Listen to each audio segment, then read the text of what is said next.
This is Football Focus Weekly with CFI, Charlotte Football Insiders. Starring the pet man Matt Morrow, owner and founder of CFI. With him we have Cherie Glenn, our lead reporter, knocking out interviews, going all over the place, just being the queen of CFI. We have Brandon Black, the man behind the camera, the producer, and our photographer does a great job getting those shots every week. We have with us assistant West Charlotte football coach Brandon Billups. Very energetic young man. Former head coach at Central Cabarrus and East Rowan High Schools, Kenneth McClamrock, one of our big football experts. And then last but certainly not least, we have Josh Kroll, former Christ the King head coach, former offensive coordinator at multiple schools.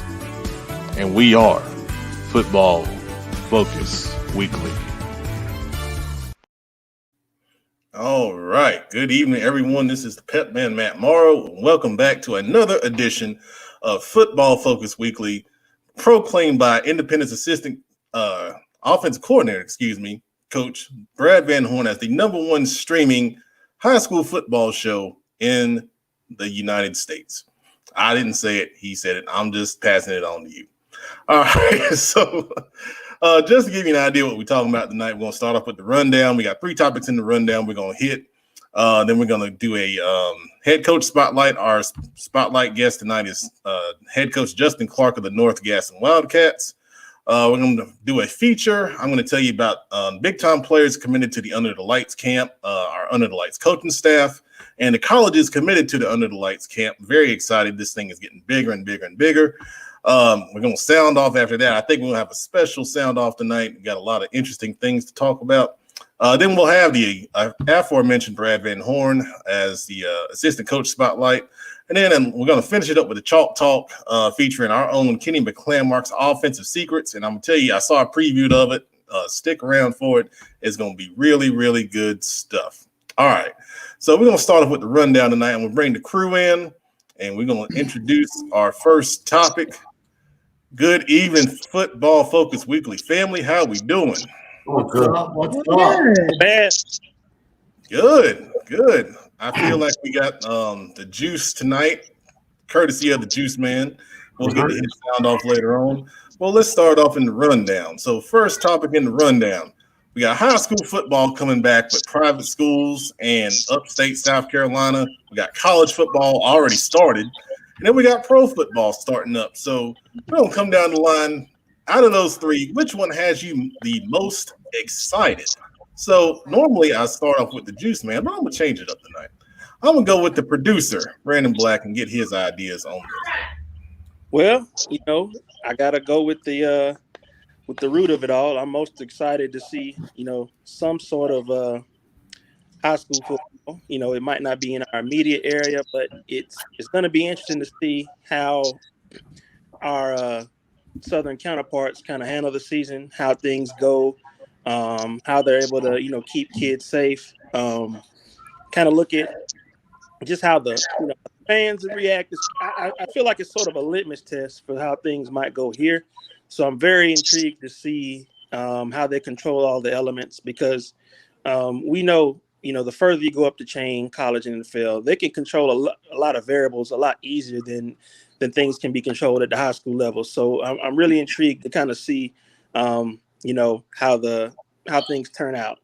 Are there any kids sitting out, or how they let adjust and allow crowds in and things like that. So I'm kind of interested to see how things go, and then kind of compare it to see how things go here. Very good, very good. I talked with a CMS AD before the show, and he was kind of remarking how he's kind of following high school football in different places, and he said something interesting. I didn't think about it, but we haven't heard of any COVID breakouts from the high schools that have been playing so far. So I think that's a good sign, for high school football going forward. All right, so let's go to the Juice Man and get his thoughts on this topic. Yeah, man. That is a good point. I didn't even think about that. Honestly, I hadn't even had a chance to even sit back and think about it. But I'm gonna go the opposite way. I know Brandon went to the root. I'm gonna kind of go to the pinnacle. I'm very excited about pro football, man. I'm very excited to be able to have the time to sit down and really observe it. You know, this being my first year not coaching high school ball. With obviously a lot of coaches in the entire state is not coaching ball right now. But man, I'm excited about the NFL, man. I'm excited to see what's going to happen. A lot of storylines right now rolling through the league right now, man. So I'm excited to see how those storylines are going to play out. Yeah, a lot of it has to do. A lot of my excitement on the pro level is because I'm not necessarily even a fan right now. You're not going to hear me say anything fun about college football right now. You know, you got half of your Power 5 conferences playing, other half not playing. You got some people just being kind of, you know, we just going to see how it works. You know, how are we going to look at a national championship? So I'm not even paying college football any attention right now. I'm going to be honest, I'm really not. There was some matchups, some non-conference matchups that I was excited about seeing this year that probably could have happened if they, you know, all decided to go to the spring or all decided they were going to be in the fall. So I'm very excited about the NFL right now, man. I can't wait to see what's going to happen in the league. You know, what's going to happen with Tom Brady down there in Tampa, see what's going to happen with Cam up in New England, you know, see what's going to happen with Teddy B here in Carolina, man. I'm excited about the NFL, man. Some great storylines. This is probably the first time in a long time I want to see if Lamar is going to take the next step. It's a lot of stuff, man, to see what's going to happen. So, Gurley down in Atlanta, it's going to be fun, man. Great points, man. Great points. And I'm with you with a lot of that stuff you mentioned with NFL football. Most notably, how the Panthers are going to move on into this new phase they're in with Teddy Bridgewater at the helm. It's going to be a lot different. All right, let's get our West Charlotte line in here, Coach Billups, and get his thoughts. I can tell you how the Panther season gonna be. I'm like everybody else. I'm looking forward to pro football. It's just like Juice said, college football, if they always play in the spring, this would be the time to see, but everybody's opting out at the last minute now. And like Georgia just lost a big one today. And I'm more excited because I'm watching the Hard Knocks, and I'm already an LA Rams fan. I've been a Rams fan since the Greatest Show on Turf era and stuff like that because of big name Torrey Holt. But I'm really becoming a low-key Anthony Lynn fan. I love what he's doing with the Chargers organization. And I love how he's being portrayed right now. It's like Juice said, all the storylines. Me for one, you know, Ty Gurley being from North Carolina, I hope he does great, you know, but I'm kind of glad he's gone. I'm praying that Leonard Fournette called Jalen Ramsey and said, hey, you know, how I'd like to be a Ram. And he come be a Ram and help Cam out. I really want to see Cam Newton do great this year in New England. That, you know, even though they released Sanu just now, that was kind of crazy. But the biggest thing, I'm really hyped to see my rookie from Florida, Van Jefferson, ball out for my Rams, and I'm just ready for the 49 fans to shut up and in Seattle shut up, man. I want to see what Van Joseph's gonna do with Isaiah Simmons down there in Arizona. I'm very, very curious to see what that defense gonna do. So I'm more excited about the pro because right now everybody's going. And you see a lot of big time injuries, and you want to see what they're gonna do. But you know, high school, I would be excited. High school, we were playing, but until Maroon Gold get out there, I'm not gonna be excited. Just don't be honest with you. So, hey.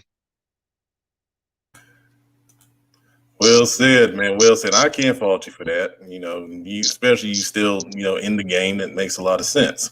So we got a couple. I think it's pretty much been pro football across the board here so far. So let's jump into the queen of CFI, Cherie Glenn, and let's get her perspective on this topic. Yeah, so I'm probably riding the same boat as everyone else. Really excited about the pros. Coach Billups, we're going to see what my Panthers going to do this season, so you just don't even worry about it. You know, I think that there's a lot on that Panthers team that, you know, people are sleeping on. We got, you know, some pretty fast receivers. They got Teddy Bridgewater throwing to him. And see, what y'all don't understand about Teddy B is that he's playing with a huge chip on his shoulder this season. And I really think that that's going to play an intricate role in how he comes out this season. He's going to have a lot to prove to a lot of people. And also, like you guys said with Cam, being up in New England, I'm interested to see what he's going to do. It seems like I've watched him, some of his camps, and he seems like he's, being the team player that, I've always thought he was anyway. I think that, he's got a lot of the receivers on his side. Of course, Mohamed Sanu's gone. But, it'll be interesting to see. And, I'm definitely going to be keeping the tabs on Cam versus Teddy this season. So that's the biggest thing for me. Good deal. And I am a Panthers fan as well, so I second your thoughts, Miss Cherie. Cherie also writes for Last Word on Sports, so she's very knowledgeable into the Panthers and what's going on, and so I take her words as solid information. So and she's right on with the fast receivers. I'm excited to use the Panthers in my Madden league, but we're gonna talk about that later on. All right, so we're gonna jump over to our resident coach Kenny McClamrock and get his thoughts on this topic. Hold on, let me take a sip of water real quick here, Pep.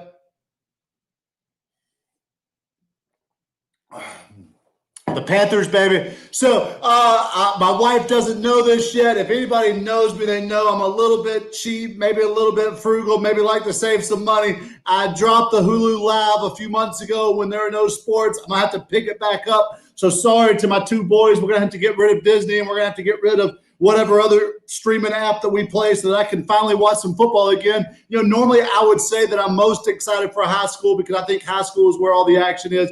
But because high school is not really playing right now, I've got to say I'm excited, number one, about the NFL. I mean, the Panthers season, what's this new look offense going to look like under Joe Brady? What's the new offense going to look like under Teddy Bridgewater? Like so many people have said, is our offensive line going to be able to block anybody? And then most importantly, is our defense going to stop anybody? I'm not sure that we can stop anyone yet.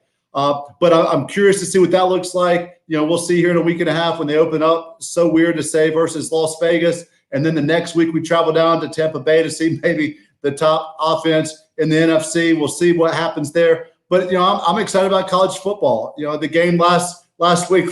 I don't have live television yet. I've got to get it. But watching some highlights from Austin Peay and some really innovative things that they were doing offensively. They started off their game with a influence guard pull going one way and then ran some type of lead option going the other way to the house. So much innovative stuff happens in the college football game, and with college coaches being out of the mix now for so many months, I'm excited to see what they've thought up. I'm really excited to see what the 49ers do this year with Coach Hilly. I love what Coach Hilly's doing. Such a fan of Coach Hilly. I think he's one of the top young coaches in the game. They play App State week 1. They go to UNC, I think maybe week 2 or week 3. And they play Duke again later in the season. So with all these teams kind of dropping off, I'm really interested to see some of these really neat rivalry games that naturally exist because of geographic locations take place. So I'd say a little bit of all of it, Pav. I'm just glad we're seeing some football. It's well said. I didn't mean to cut you off on your little Panther cameo there, Coach. I'm sorry about that. But I agree with all that, man. It seems like the majority of the panel is excited to see pro football, which I totally get. I'm totally agree, with that. College football, the regional matchups, I think are really, really cool. You're seeing some matchups that you normally wouldn't see come together all in one season here in the South with, we're blessed to have a lot of our schools still, trying to play. So that's pretty awesome. And then, for me though, I will say high school football, and I'm going to say why. We typically feature the CMS public schools, and we get out to Gaston County a little bit. We get up to Cabarrus County a little bit as far as our, featured areas. With what we're doing now and with who's playing, we're going to have to, reach out, and we're going to present this topic next. We're going to have to reach out to some different areas and see some different schools. We did touch on the private school scene a little bit last year, but going into upstate South Carolina, we've been invited to some schools down there. Of course, we got the 7-on-7, 9-on-9 options. So, I'm excited for high school because we're going to be able to do some different things with coverage that we haven't been able to do, because everyone usually is going at the same time and we don't have those options with 7-on-7, 9-on-9, all that stuff. So it's going to be really, really interesting to see how that goes. All right. So then that's going to lead us into the next topic here. Where should CFI cover high school football when it starts? And we just said it's getting ready to start up in some areas. So we got upstate South Carolina, we got private schools, and then we got 7-on-7 with Blazing and the other league up at Community School of Davidson. And then we got 9-on-1 with the Austin P. Duke Foundation. So we're going to open it up to the panel once again. We're going to come down the line in the same order. So we're going to jump to the producer, Brandon Black, and get his thoughts on this first. I think we should cover as far as we're willing to drive. I mean, I think we're in a unprecedented sort of situation here. So we may have to do things a little bit differently. So I think we can extend, as far as we're willing to go, and as wherever we're invited. So upstate South Carolina, private schools. I don't think, as long as it's reasonable, especially if they've shot us an invitation, I think it's reasonable to go. Like I said, we're sort of everyone has to do things a little bit differently than normal. So I don't think anywhere in a certain radius should be off limits. So we can mix it up. Private schools, upstate South Carolina, wherever we're welcome, I say I'm willing to go. All right, Brandon, I'm going to dispute you on one thing. You said there's no limit in our radius. There is a limit until we get a CFI gas card, because that does not exist right now. So we are not going in some unlimited radius. So we're going to cancel that right now. All right, so we got Joe Hughes, our guest host a couple weeks ago when we did the Big South 3A show, says South Carolina, let's go. So Joe Hughes is a big South Carolina high school football guy. So we kind of talked about that already, but yeah, we'll do some South Carolina, absolutely. All right, on the next, who we got next here? I'm losing my notes here. Hold on. All right, Juice Man, what you got? Hey, I'm putting in on that CFI gas card. Long as I get to go gas up first. Let me go gas up first. And I'll put in on that CFI gas card. But look, man, I would say, man, very kind of similar to what Brandon said, man. I would say go cover as much football as you possibly can, man. Any place you possibly can do it. I am a little bit, apprehensive about, obviously the big time schools right now not necessarily playing right now. The CMS or the public schools not playing right now. So I'm a little salty, about, all of these other, with private school playing and even South Carolina playing. I'm a little salty, but not salty to the point where I'm knocking it. If you guys can do it and be safe, I'm glad that you guys are doing it. Shout out to my guy Tico over at Providence Day, man, and that staff they put together over there, man. Oh my God. So, I'm gonna enjoy getting a chance to go socially distantly, watch one of their games this year and check out what's going on. But I ain't going down to South Carolina, boss. So count me out. I catch some of them 7-on-7 and 9-on-9s though. I definitely want to go check those out because I want to see, the difference that coaches are using right now with the time period that they have. With the time right now, man, it's getting close. It's getting close. I know it feels like it's far away, but it's getting close, man. And I'm so excited. I can't wait. So I can't wait to see how 7-on-7 and 9-on-9 is going to influence what we're going to see in February. So private schools, man, y'all do your thing, man. Hold it down for us right now. And then y'all come check us out in the spring. All right, spoken like the true Juice Man right there. You tell you like it is with no filter. All right, we're going to go to our resident line coach, Billups, get his thoughts right now. Oh, I'm like, Juice, I ain't going to South Carolina. I love, my boy, the OG, Brad Bowles is down there. Good friend of mine's, Coach Randall Ingram's down there with Coach Brand.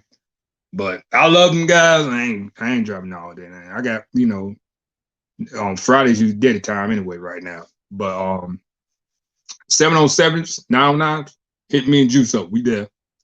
We'll represent CFI, give us a chance to argue.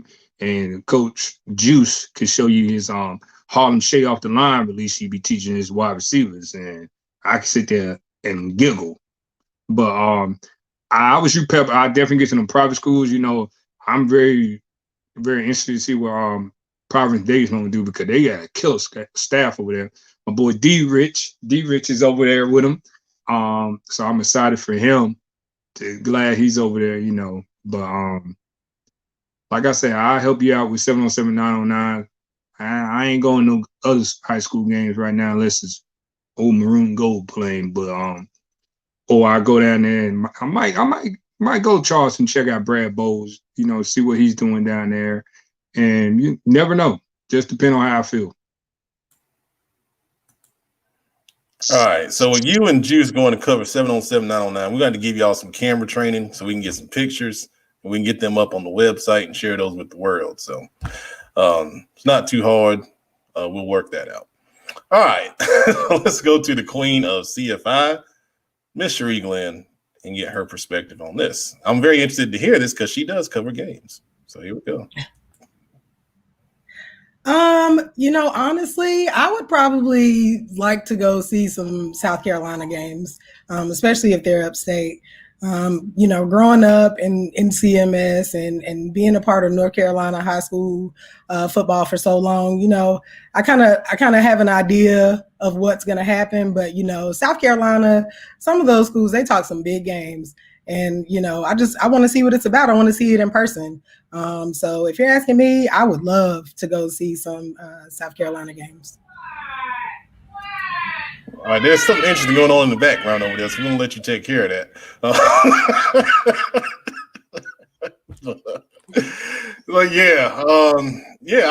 I think, we'll get some upstate South Carolina, teams in there. We've got good friends all over the upstate. We've got friends at Rock Hill. We got friends at Indian Land, Fort Mill, Nations Ford, and I'm probably leaving one or two out. So they've all invited us to do different things. So we'll definitely hit the upstate for sure.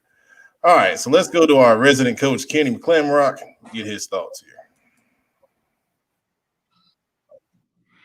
Pep, you already know what I'm going to say. It's time for the 864, the 803, and the 843 to find out who's the top prep sports coverage guy around. And it's you, Pep Man Matt Morrow, the host of the greatest prep show in the state, maybe the Southeast, Football Focus Weekly. South Carolina, get ready, because Pep Man and CFI is coming for you, baby. Man, I'm gonna tell you, there's a lot of good stuff in South Carolina. We got a lot of competition down there. It ain't as much up here, I'll tell you that. Not that I'm taking the shot. I'm just saying. All right. So my honest opinion, definitely upstate South Carolina is what I'm looking at, because we know South Carolina plays some really good football. I've been wanting to get down there more. It's just, we've got so many schools here and just in the metro area that we have to cover and show respect to and everything. And that is our focus because we are Charlotte football insiders. But definitely looking at focusing on upstate South Carolina, to be honest. Private schools, we'll touch on them, especially if we get some good matchups. The problem right now with private schools is, we were talking before the show, they don't really have their schedules out. So it's hard to plan, when we're going to go there. The South Carolina schools have their schedules ready to go. A couple guys I do want to see outside of the upstate. Of course, Jason Seidel in Blythewood was our first coach ever on the show. He's always invited us down there. Aaron Brand at Irmo, of course, has always been a good friend of mine for throughout the years when he was at Vance and other schools here in the Charlotte Metro. So definitely two. Coach Billis mentioned Brad Bowles, another good friend. And I got a great friend, John Fay, one of my best friends of my life, coaching down in the Charleston area. And then Jamar McCoy down in James Island. So, we got a lot of friends down in South Carolina. So that's going to be a big spot for us. I'm not going to lie to you. All right, so that was a great job on the rundown. We didn't get to the third topic because, we got a little busy there. And Joe Hughes is very excited about, all the South Carolina football talk. So I'm glad we'll probably bring Joe on a good bit Then another comment from Joe right here. Blythewood plays Rock Hill region this year. Oh, nice. All right, let's see. That sets up real well. That's right. All right. Enough about that. All right, let's bring on our first guest of the night in our head coach spotlight. I had the pleasure of talking with, our guest here a couple months ago when he got the job over at North Gaston High School up in Dallas, North Carolina, which is now where I live. It's right near Gastonia, if you don't know where it is. I think he's done some great things in his coaching career. He's brought a lot of excitement to the program. They're doing a lot of nice things. We're going to talk about some of those tonight. So we're going to bring on our head coach spotlight, Justin Clark, the head coach of the North Gaston Wildcats right now. All right. How are we doing tonight, Coach? Doing good. Pleasure to be on. Man, all right. So first off, I'm going to tell you right now, you are the best sounding guest we've ever had so far. Your microphone is impeccable. Hey, well, that's the Gaston County Chromebook, I guess. Hey, that's not coming out of my pocket, brother. I hear you, man. I hear you. Good stuff. All right, so let's get started. First off, talk to everybody just a little bit about your background if they don't know you. Because you have some North Gaston obviously in your blood, and what made you, decide to come back from South Carolina to take the North Gaston job? Right. So this was my alma mater. I grew up here. My dad was actually the head football coach here. And then I played college football up at Western Carolina, and then my brother's senior year, I decided to come back and be on a high school level rather than stay and kind of do a GA at Western, and we ended up playing for the state championship my brother's senior year in 2007, and so that got me kind of stuck on high school football, and so my dad ended up getting a job at Walnut Springs. I went with him as his offensive coordinator and kind of just bounced around the state of South Carolina. And then this job came back open, and there's only 2 schools in North Carolina that I told people that I would come back to, and this will be one of them. And so it's a pleasure to come back home to kind of raise my family where I grew up, and so it was just an opportunity that I couldn't turn down. Very good, Coach. In visiting with you guys a couple months ago, you had the guys in there working in the weight room real hard. Can you, kind of a rebuilding situation a little bit at North Gaston.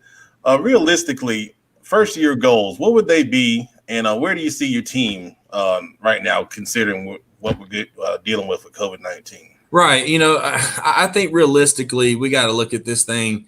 We didn't have a spring football. We didn't have the spring weight sessions that we wanted, the summer weight sessions that we wanted. And so, this is something that we're talking with the staff about. And I think we got to be realistic with it. We haven't won a conference game here at North Gaston, I believe, in 2 or 3 seasons. And so, we need to win a conference football game. And so that's been a real big push for our guys. Just to be competitive, change. You may beat us, but it's not going to be because we're going to back down or anything like that. To build the fight in the community, to bring this community back and just restore the pride of the school, of the program. Very good, Coach. That's the way to stair-step those goals one by one, man. We've got our resident queen of CFI, Cherie Glenn, and she wants to ask you a question right here. How we doing, Coach? I'm doing good. How about yourself? I'm doing well. Okay, so in your interview that you did with Matt back earlier this year, you talked about, circling the wagon and how it's supposed to, create, a safe space, I guess, for your guys. Right. And I just wanted to know, like right now with everything that's going on socially in the world, how will that extend to, assuring your players that, Black lives do matter? Oh, shoot, man, that's a great question. What we're doing now is kind of, we've had some Google Meet conversations. And for me personally, I think it's the conversations one-on-one with our players of setting the stage of what Circle of Wagons really means. And if you look at, historically where we come from, especially in this time period, it's time to kind of open up those dialogues. It's a must. I mean, we have to come together as a nation, black, white, brown, purple, it doesn't matter. It's time that we start to see people for people. We need to be able to sit down and break bread together and talk about our similarities, our differences. And so for us, it's kind of a funny situation with what Circle the Wagons means as far as protecting our own, loving our own, and having those conversations. One of the things for us is I want our coaches to go and make in-home visits and just to see, not only where the kids live, but to see what's going on in their day-to-day life. What do they need? Things of that nature. And then have those open dialogues with, is there anything that we can do as a program to help you guys out? We're putting some things in play here in the next few weeks. We're actually talking to some sociologists and some social workers to come in and start a mental health program with our guys. We're starting a food pantry program. And so we're trying to do this thing as holistically as we can. Very good, Coach. Very good. And I shared the food pantry thing, and that's an awesome idea. I think a lot of programs are going to kind of take that and use that as a template for starting their own thing. That's great. Yes, yeah, absolutely. You're doing a lot of cool things here in the community. We shared the donation program you did, the jersey sale that right. you did. How important is connecting back with the Dallas community to you? Well, to me, I think that's going to be one of the key things of getting this program back going in the direction that it deserves to be in. I think we've got not lackadaisical isn't the word that I'm trying to find. It's just we needed that kind of jump, and we needed to get all of the alumni that has seen success. When I played here, we went to the first round of playoffs my junior year. We were in it my senior year, and some things happened. And people compared our state championship team with my senior team, and I would love for us to be able to play that team. But there have been success. There has been success here in the community, and just getting those guys back involved and showing our kids what it means to be a Wildcat, what it means to circle the wagons, And so we've been doing everything possible that we can think of to bring it back. Selling the jerseys. We were able to raise a pretty good bit of money with it. We're doing letters for our locker room, and so for example, if you wore a number 71, anybody that has worn 71 in the program, if you want to write a letter to that particular player this season that wears that number, we're going to frame it, put it in the locker. And now that young man has 5 or 6 letters from 5 or 6 different people in 5 or 6 different eras of people wearing that number. And so, that's one thing that we're doing. We did the jersey sales. We're doing the food pantry. And it's kind of cool how that has snowballed, because now my original plan was just to keep it as a football pantry. And then more and more people on Facebook and Twitter said, "Coach, can you do it for the athletic program?" And so we opened it up to the athletic program. And then I sent an email out to the teaching staff, and they started donating. And then now the Beta Club is involved with it, and now they're doing it for community service. And so now we're opening it up to every student in the school. And so, I have it in my room, and, kids can come anytime. And so it's kind of cool to see the snowball effect of, this is what's happening in the community. And now we're seeing the residual effects of us reaching out and bringing these guys back. And that's awesome. That is awesome stuff, man. I'm glad to hear that. So your offense, you call it the Carolina Shoot. A Right. lot of people, may not know exactly what that is. So talk to us a little bit about what is the Carolina Shoot, and just kind of describe how it kind of runs for you, Coach. Well,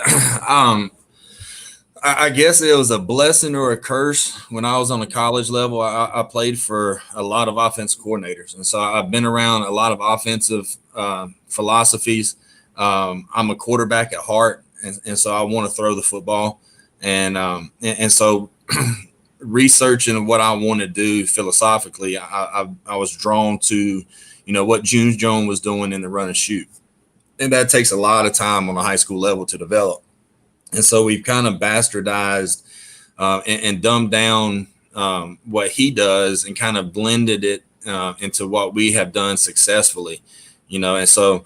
We can be 5 wide one snap, and then the very next snap we can get back into a 32 personnel power eye set. But the biggest thing that helps us is we're going to tailor our offense to what our guys can do. One year we threw for 3,800 yards and ran for 22, and then the very next season we ran for over 3,000 and only threw the ball for over 2,000. And so we're gonna tailor it to what our kids can do, specifically what our quarterbacks can do. If he's going to be a dual threat, then we'll have a little bit more of a quarterback run game than seasons of the past. If he's a pure pocket quarterback, we may sit back and throw it 40, 50 times a game.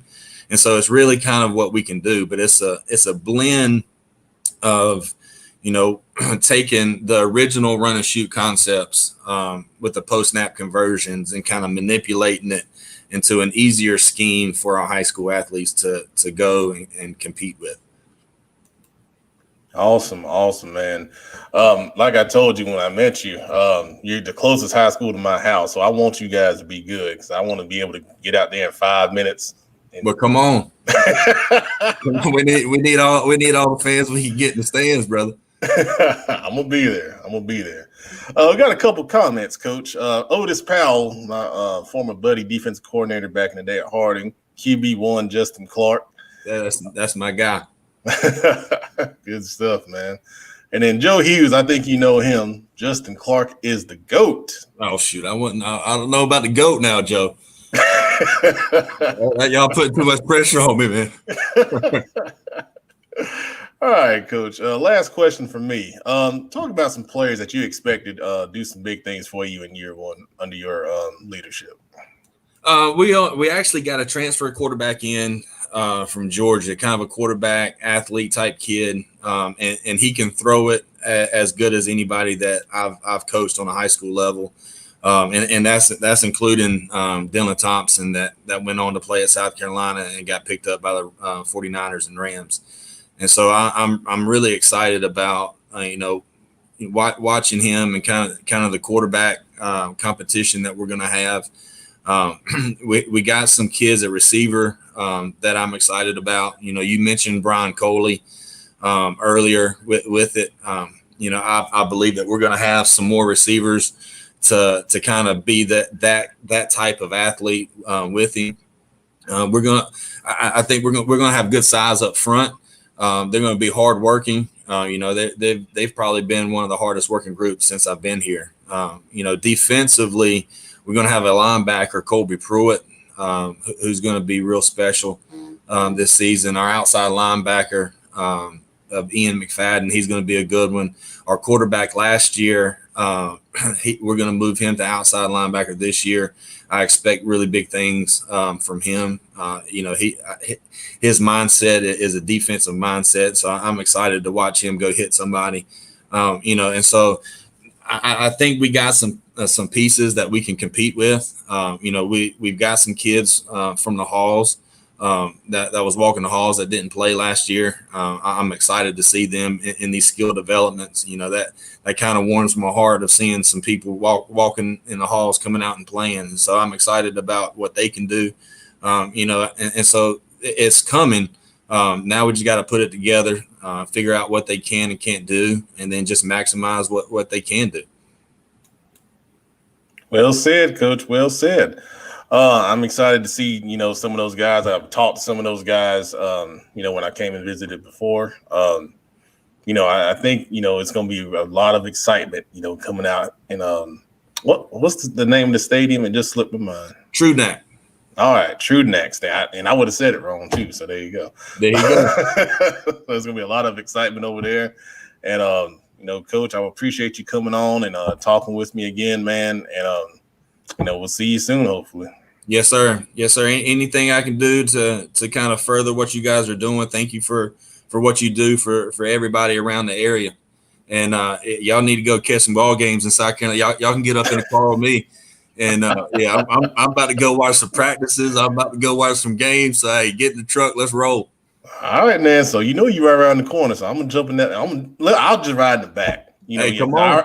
I already know you got to take Juice Man and Billups. So I'm a big dude. I ain't gonna fit in there with y'all. I hear you go. I'll ride in the bed. I'm good. All right, Coach, man. Appreciate you coming on, man. Thanks a lot. Sir. Thank you. All right. So that was North Gaston head coach Justin Clark on the show with us. It's got a lot of excitement going on here in Dallas with bringing back a lot of tradition, with the Wildcats. Got a lot of good things going, and I know they're going to do some big things up there under his leadership for sure. All right. So it's going to be a little bit of a solo time for me. So, the crew can kind of sit back a little bit because I'm going to talk about the Under the Lights camp. And we're going to talk about three things with the Under the Lights camp. We got big-time players committed to the Under the Lights camp. We'll introduce the coaching staff for the camp, and we're going to talk about some of the colleges that are committed to attending. So I think I'm going to start off first with the colleges. I think a lot of people, may not understand that D1 schools cannot come out and recruit right now. They're under NCAA restrictions, okay? But D2, D3, NAIA, and the JUCOs can come out and recruit. So some of the schools that we've got committed to attending the camp, and we're still talking with some other schools as well. But Greensboro College is coming. Rhema JUCO out of Rock Hill is coming. North Carolina Wesleyan, I talked to them today, they're coming.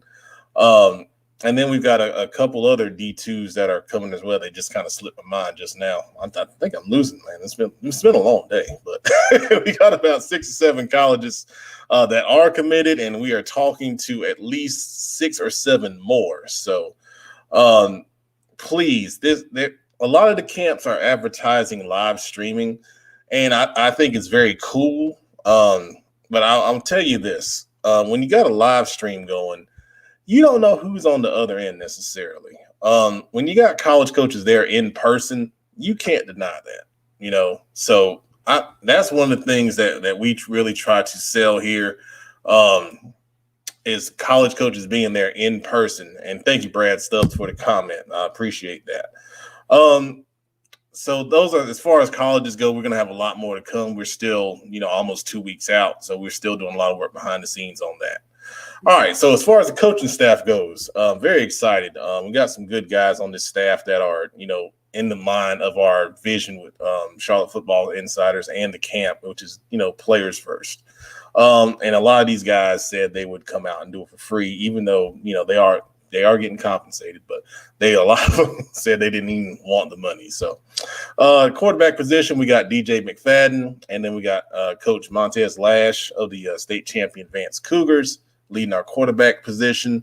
The running back position, we got Jamel Cuthbertson, who played for me at Harding, and also played at Catawba and spent some time in several NFL training camps. Very excited to get him out there. The receiver position, we got Zap Hawkins, who does a lot of training in the area. He also played for me back at Harding back in the day. Been an OC at a couple different places. And let me tell you something about Zap. He's the he was, before all the COVID stuff hit, he was the offensive coordinator for the Warsaw Eagles. Yes, that Warsaw, Poland. I mean, that's crazy. So that's just a fun story to hear about from him. Also, the receiver position, we got Tony Cuthbertson, who is the OC at Mountain Island Charter. And we also have Colin Reese, former Independence Patriot, star player under he played with CJ League and was one of the best receivers back in the 99 98 era. So he also does a lot of training for some big time athletes, pro athletes. So a lot of knowledge base right there at the receiver position. Offensive line, we got, this is probably the best one we could get to teach offensive line, Jupiter Wilson. Obviously, he's the head coach at Hickory Ridge, played at North Carolina. We had him on the show a couple weeks ago, gave out some great knowledge. He's going to be leading our big boys up front, and we got a really good group up front. Man, I'm excited to see those guys in action. D-line, we got Coach Mims of Mountain Island Charter. He's going to be a very energetic young coach. He's going to teach a lot of good skills and techniques and things of that nature. The linebacker position, we got Rashad Avery, very, very talented young coach. He's been at a couple different schools, played at Methodist. He also coached, I also coached him back at Harding back in the day. Great young role model. He's going to be a head coach one day. I promise you that. We also got defense coordinator at Hickory Ridge, Darren Shepard, helping out at the linebacker position. Another a great young coach who I think is, not far from being a head coach already, doing a great job up in Cabarrus County. And then at the DB position,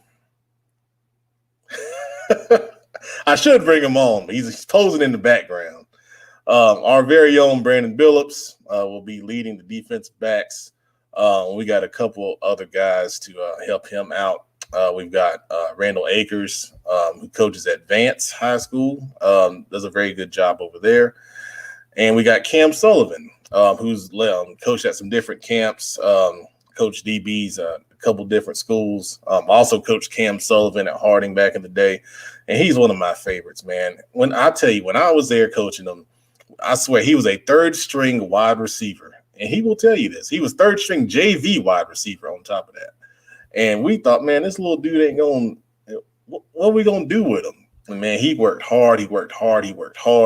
He ended up going on to Winston-Salem State and starring and doing some great things, with his career, played arena ball, very energetic young guy. I'm going to show y'all, Coach. Look at this. Look at this. That's why you muted. That's why you muted right there. All right. And then now the cool thing about this, we have a special teams element of this camp that a lot of camps don't have. So we have about 20 guys, kickers, punters, and long snappers that are going to have their own competitions on a separate field. They have a whole – see, at Mountain Island Charter, there's two big fields. So they're going to be on the lower field. They're going to have some special teams competitions down there. Daniel Zeidman is the special teams coach that's going to lead that charge. He has two other coaches with him, kicking specialists, long snap specialists. So they're going to get some real detailed training, have some great competitions down there on that field. And then they're going to come up on the main field toward the end of the camp when we do competitions and do some special things there. I'm not going to give them all away just yet. So we got some nice surprises coming up at the camp toward the end. All right, so big-time players. I'm going to name two players at each position I think are big-time guys. Some of these guys you may know, some of them you may not. But I call them big-time because they've done some big things on the field. They've won some awards at other camps, things of that nature. Next week, we're going to talk about some kids that I think are under the radar kids. And to be honest with you, I think most of our guys attending the camp are under the radar guys, which I love, because this gives them a chance to shine and break out. But I'm going to share some of the big time guys right here. So DB position, we got Takai Moss of South Meck. He was VTO top 5 at that camp. He's done very well, I think, this summer and all the camps that he's gone to. He's really shone out and very athletic, rangy, does a great job there. And then Elijah Wilson at Mooresville. Right before the show, I saw Elijah got an offer already. I want to say it was Coastal Carolina. I know it was, I think, a mid-tier D1 offer. And he's a 2022 kid, so they just started talking. So that says a lot about his talent and his ability. Great kid. We interviewed him a little while ago. I'm excited that he's going to be a part of this, and he's going to be one to watch. D-line position, I'm going to highlight 2 D tackles. KJ Sampson of New Bern. We just interviewed him a few days ago. He's got several D1 offers, 2 Power 5s from Tennessee and South Carolina. He also got offers from Charlotte and Coastal Carolina. He's from the 252. They don't get a lot of shine out there, so I know they're excited to come back down. They've been at some other camps, but I know they're excited to come back down to the Queen City and try to put on a show against some big-time offensive linemen. And then Braylon Dixon at Mallard Creek. Braylon won the D-line MVP award at the elite camp. He's got incredible explosiveness off the ball. I'm really excited to see him against this crowd that we've got here. And I think he's going to stand out and turn some heads. Kicker, and this might be a little controversial, but I think the best kicker out of the group, and we got some real good ones, but Todd Pledger at Mountain Island, the kid is a legit 6'8". I mean, he can boom it. He can boom it. I think Coach Kroll could probably speak to that. He can. I think every kickoff is a touchback. We're gonna have. I'll go ahead and tell you, we're gonna have a longest field goal competition, and I'm excited to see that because we got some guys that can really boom it. Him and Riley Stubbs, who says he's good from 60 out. That's gonna be some fire. That's gonna be some fire, man. All right, at the linebacker position, obviously Gabe Stevens at Mountain Island Charter, committed to North Carolina, 4-star talent. He's going to be participating in the camp, and I know he's going to be wanting to put on the show on his home field. That's going to be exciting to watch. And you'll see why he's a North Carolina commit. And then Xavion Coulter, Newton Conover, 2022 kid getting a lot of love right now, the inside linebacker position. I'm excited to see. I know he's got a big chip on his shoulder. When we started doing interviews, he was the first one because he was really, trying to get some pub and notice out there. He works hard every day. He's posting videos and, him working in the yard and, doing different things. So that's going to be one to watch. Long snapper, Damian Jackson of Porter Ridge. I tell you, I'm friends with his dad. They do a lot of good stuff, a lot of good work promoting kids and everything. His dad posted a video, and I swear he has the fastest snap I've ever seen in my life. I mean, his dad posted one, and his dad thought he was catching the ball. He thought he broke his hand. That's how hard the ball was coming. I mean, just incredible, man. And you don't think about long snapper as a position, but I mean, there are people in the NFL that get paid for 15, 20 years just off of long snapping. And I think this one is the best one of the group. But we're going to have some real good long snappers, and they're going to be excited to put on a show. At the offensive line position, two big offensive linemen, Brady Wayburn of Loomis Chaffee High School in Pennsylvania. Pennsylvania coming all the way down to the Under the Lights camp. Now, that's something else right there. I don't know how we got hurt in Pennsylvania, but I do. He was at Forest View, but then he ended up moving up there. So he did know about us from Gastonia, but that's still pretty cool. And then Miles Lopez at Cuthbertson out of Union County. He's had a really, really good offseason. He's been to a lot of camps, did the VTO. I think he did Carolina Exposure. He did the Digital camp in South Carolina. I think is probably the best camp in that state, in that area. So he's going to be well-versed in the camp scene, and I know he's probably going to do a really good job. But he's got some really good D linemen going up against him. These trench battles are going to be fun to watch, man. Quarterback position.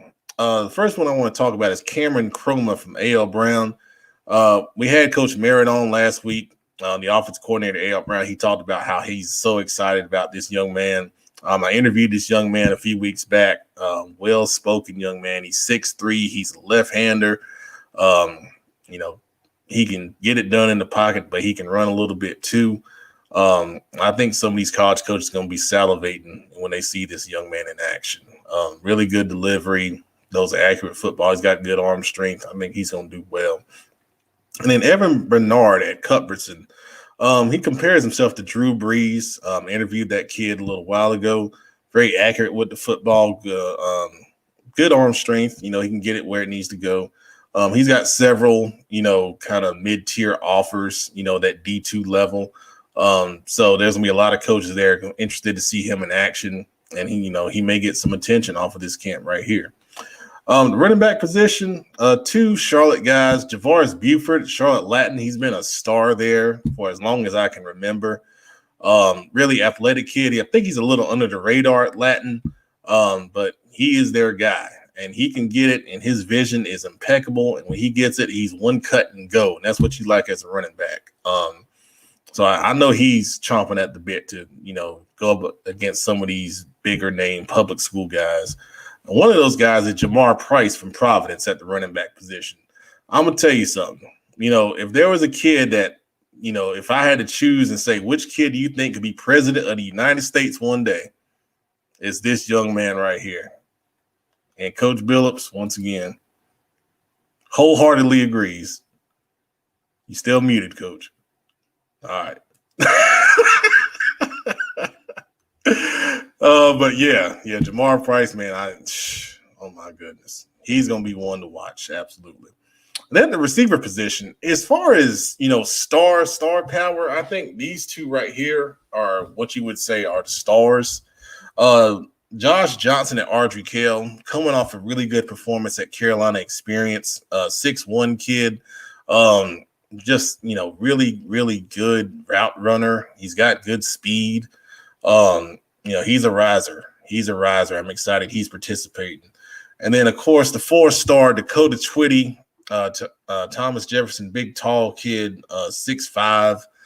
He's got some swag with him. He comes out, if y'all saw his picture that we put out, he wears the sunglasses and, he's got the dreads going and everything, but he can back it up. He's legit, man. Excited to see him come out here and he's going to go up against some good DBs, at the camp. So that's what we got going on under the lights camp. There's some big time players, there's a staff, and some of the colleges that are coming. Next week we're going to talk about some of the under the radar kids and some more stuff that we're going to feature for the camp. It's Friday, September 11th. 6 p.m. to 10 p.m. roughly, probably a little after 10 because we got some cool things going. I got Mr. Moss with a question here. Takai versus Dakota. Billups, can you make that happen for me? I'm trying to see something. Iron sharpens iron.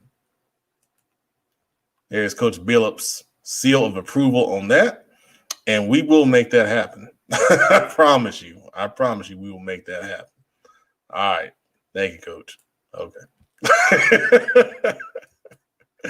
All right. So I've talked enough. Now it is time for everyone's favorite segment on CFI, because for a long time it was the only segment on CFI. Now we got other ones, but people still love it.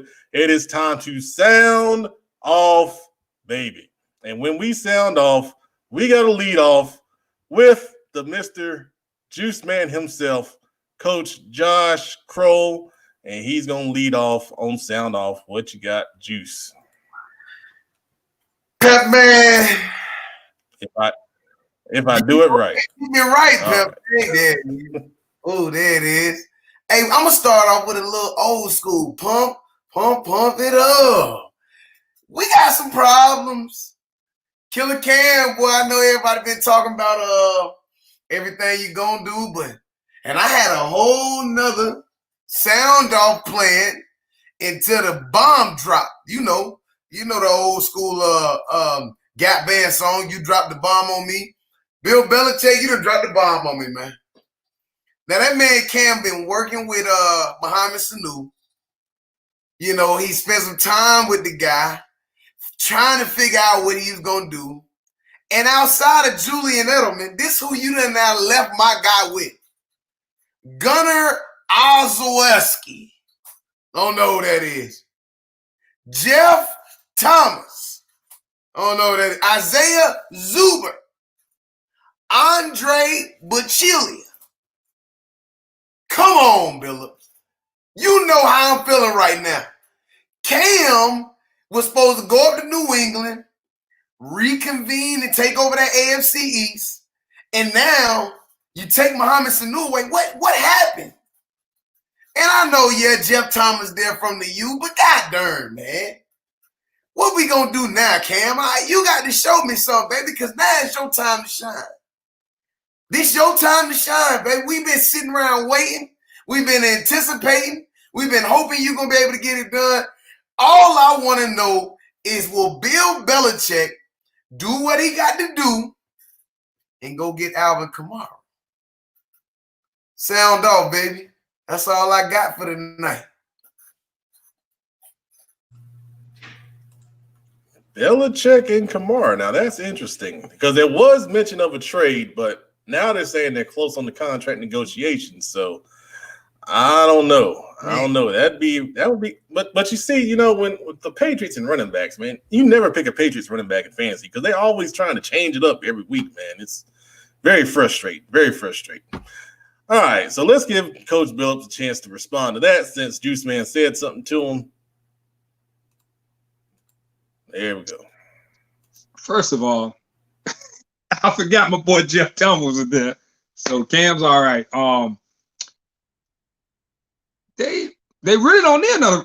Well, Josh McDaniels loves having multiple backs, but they got Sonny Michel. And the only back I like the Alvin Kamara, and I think the reason why I think that fell through is because he's really going hard at Leonard Fournette. So I think Fournette might go there, but I would love to see Fournette be a Ram to just, mold my boy Cam Akers. And, that's the only person from Florida State I really like, him and Jalen Ramsey. But my sign off is, we got two parts. You got my fun-loving one, then we got my make sure we don't forget. And y'all already know what I'm going to say because y'all follow me on Twitter. You know what I'm going to say. My fun-loving one, Madden. Let's get the update, man. Let's get the update. I'm tired when I run a slant. And that DB is like in two steps, and the ball's in front. And that DB put his hands like I'm right here, and then his hands right here. He get the pick. I'm frustrated, but I think I set a record the other night. I threw like 15 picks. I was mad, but we ran the ball in Cleveland. But my realistic sound off, please use your platforms. Use your platforms. Be the change that we all preach about on our social media, when we having coffee with our co-workers, when we in Zoom meetings. I want the energy to stay real because we do have a real big problem with social injustice. I don't care what anybody say. It's still a big problem. The police brutality. We got to do better. We got to do better with this. Black lives do matter. That's I'll stay on that hill until I'm up in heaven at the gate. But I'll still be yelling Black Lives Matter and God, but Jesus don't come and say, "Hey, Brandon, you need to keep it down, baby." I'm like, "But Jesus, it's Black Lives Matter, baby." He said, "I know, but you up here now." And I'm like, "I know I'm home, but I just want you to know Black Lives Matter." Well said, Coach. Well said, man. Thank you for that lovely reminder. And also on Madden, I usually get it the night that it comes out. I still ain't bought it yet, man. I mean, it got rated 0.4 on Metacritic. 0.4. If I didn't have my league, and we start in September 14th, but I didn't have my league, I wouldn't even buy it, man. I wouldn't even buy it. That's depressing. All right, let's go to Mr. Producer Brandon Black and get his sound off thoughts. Sound off, sir. Wow, 0.4. I certainly won't be signing off on that. I'm throw something out there that was in the news recently, and I'm just gonna say, rest in peace, Mr. Chadwick Boseman. And reason why I want to bring him up is just because I think he's a great example of resiliency and not letting things stop you.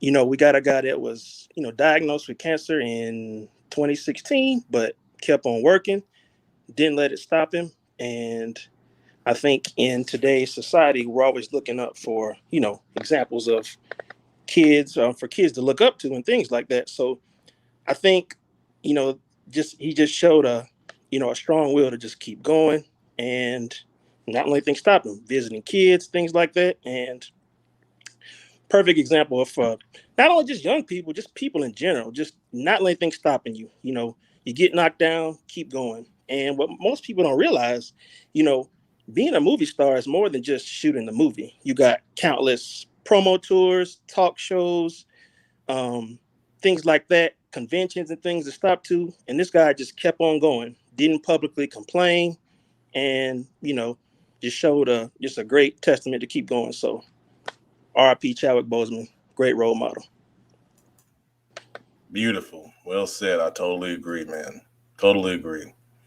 All right, let's go to the Queen of CFI, Sheree Glenn, and let's get her sound off tonight. Sound off, Queen. All right. So I saw on Carolina Panthers fan page about a day ago, it was a post and it said, who's going to win the NFC South? They had a picture of Tom Brady, they had a picture of Drew Brees, and they had a picture of Matt Ryan. They did not have one Panther quarterback, nor player, nor nothing on there. And I just thought it was so disrespectful to the Panthers and the hard work that they put in every week. It was disrespectful to me and the other countless fans that are out there. And I just want to know why. Like, did y'all not think that we were going to at least try to win? Did y'all not think that we were going to come out here and play? Like, I don't understand. I really don't understand. So I'm very disappointed with Pro Football Focus. And I'm also disappointed with anybody who does not believe in my boys, because I guarantee you they are not going to go out there and tank this season. And I wouldn't be surprised if they get about, and I'd say at least 9 or 10 wins this season. I'm just throwing that out there right now. And I said the same thing in 2015 when we went 15-1. And I know it was with Cam, but I'm telling y'all, Teddy Bridgewater got something for y'all. So y'all just hold y'all's horses, and we gonna see what they're gonna do in this coming season. With the second pick in the 2021 NFL draft, the Carolina Panthers will select Justin Fields, quarterback, Ohio State. Let's go to Kenny McClamrock. Let him sound off on his topic of the night. You know what, Pep? I'm going to I'm going to change it up at the last second. I was going to go after the fact that I've seen all these asinine posts by a bunch of knuckleheads on Facebook and social media talking about, the CDC said only 6% of all the deaths of COVID-19 didn't have any comorbidities. Yes, you big dummy. It's the one thing we knew about COVID-19 since February. If you have comorbidities like 60% of Americans do, you're more likely to have a severe case of COVID-19. But I decided against going that route. Instead, I'm going to take the high road. Instead, I'm going to remember just the power and the influence of Football Focus Weekly Show. So what I don't think a lot of people understand is that teachers in the state of North Carolina the other night got their first paycheck for a couple of months. There's nothing unusual about that. We don't get paid in the summertime. But this is what I don't think a lot of people understand. For 50% of all teachers in the state of North Carolina, they saw a 0%, a 0 cent pay increase from their check last year. You see, while teachers from year 0, that means first year teachers, to year 14, that means teachers in year 15, see a step increase every year where they have incremental raises that are automatically built into the system. Teachers from year 15 to year 25 see no pay raise at all. And then if you're lucky and you're at that year 26 mark now, you saw a small eensy-wincy, like I can put a tank of gas in my car and stop at Bojangles on the way home and get me a Cajun filet biscuit combo with a cheerwine and some fries extra a week. And then after year 26, it doesn't matter if you teach for 4 more years, 5 more years, 10 more years. If you teach to 50 years experience, you see no other pay increase. So knowing that Football Focus Weekly is the premier site where we make mountains move. Governor Cooper, you vetoed a raise last year. You vetoed not 1 raise, not 2 raises, but 3 raises for teachers in the state of North Carolina. The North Carolina General Assembly passed a 3.9% raise last year that you laughed at and you vetoed. It is time to increase teachers' pay, not because teachers are special, not because we didn't know what we were getting into. But when I got into teaching 18 years ago, this is what I was promised. I was promised every single year I would see a step incremental pay increase. I was promised that if I got my master's degree, I would see a pay increase. I was promised that when I reached a certain year of teaching experience, I would receive a longevity pay increase. And all of those things you've taken away from us, Governor Cooper. It's time to do your job. It's time to pay the teachers. You talk about how good teachers are. You talk about how special teachers are. You talk about how thankful you are for teachers over the past 5-6 months of this COVID-19 pandemic. Put your money where your mouth is and pass a teacher's rate and give us the money that we deserve. I'm out.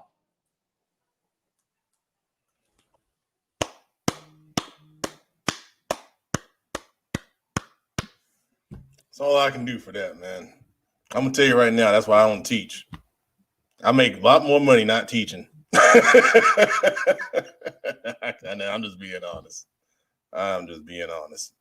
All right, so my sound off. Me and Brandon have a tradition. When it's time for us to sit down, have some man talk, we go to a local Hooters. Usually it's the one on South Boulevard. And we sit down and we go on Wednesdays because they have a great Wednesday special. The last time we went to Hooters, we sat down and we get ready to order our Wednesday special. They said, "Sir, we cannot let you have the Wednesday special. We're not running any specials right now." Don't they know we are in a pandemic? I could literally die tomorrow. And I got to pay full price for wings that are only decent? I only go because of the specials. I don't go to Hooters any other time except for when they got the boneless special on Wednesday or the all-you-can-eat on Monday. I'm a big man. I know my specials. I know. That's who I am, and I accept it. All right? Hooters. Bring back the specials, man. We got sports now. Where else we going to go? I don't want to go to BW3. I don't want to go to Hickory Tavern. They're terrible. Bring back your specials, man. Me and Brent ain't hung out because you ain't honoring your specials. And that's my boy. He's a producer. A longtime friend. I want to see him again. But we got to have our specials because we can't pay full price. All right. So that's the end of my sound off. And I'm very passionate about that. Very passionate. Chipotle honey, man. It's pretty good. It's pretty good. All right, so we're going to bring on our next guest. And he's been quietly sitting back in the background. Not as long as Coach Merritt last week, but he's been here for a little while. He is the offensive coordinator with the Independence Patriots, does a great job. Met him a couple years ago. One of my favorite coaches to talk to all the time. We're going to get to know him a little bit more tonight, and I got some great questions for him. And that is Brad Van Horn of the Independence Patriots. And we're going to bring him on right now. How are we doing tonight, Coach? Good, Pep. How are you? Man, you got that OC headset on, man. I hear you. You ready to go. Football season never ends. That's awesome. That is awesome, man. Good stuff. Good stuff. All right, man. So let's jump into this. First off, maybe some people that are watching may not know you. So talk about a little bit about your background and how you got into coaching. Absolutely. So, I was lucky enough to grow up in a good high school system with a great program leader, great head coach, Nick Basil, who has been a couple places. He was at Alexander Central, and then now he's most recently turned around the North Lincoln program. It kind of goes back to the Belichick philosophy. I got to see the inner workings of how a program should be run at a very early age. And so, when I went to college, I was coaching down at East Carolina, or I was a student down at East Carolina. And my former wide receivers coach, Coach Natoli, had just gotten, they just won a state championship at Newton, and he was the OC, and he had just gotten a job at Richlands. And so, he asked me if I'd be, I knew we needed some help. And so I asked if, he'd be interested in hiring me. And he said, "I'll tell you what," he said, "talk to your family, see if they're comfortable with you driving an hour and a half to and from college down here to Onslow County and sleeping on my couch 2 nights a week and talk to your family. And if they're okay with it, then I'm okay with it. And so that's kind of what happened. And then, I've just been blessed to work with great coaches, man. I mean, I got to spend a year with Paul Cornwell, Aiden Grifton, and that was probably one of the most special seasons of all time because we started out 0-6. And usually when that happens at the high school level, teams just pack it in. And we came back and won 7 straight, played Kinston for the conference championship on Halloween night and ended up beating them 76-0. We didn't throw one pass, and we ended up taking a knee on the final extra point. So I learned a lot about how to manage line play and, how important running the ball was. And we ran the wing T.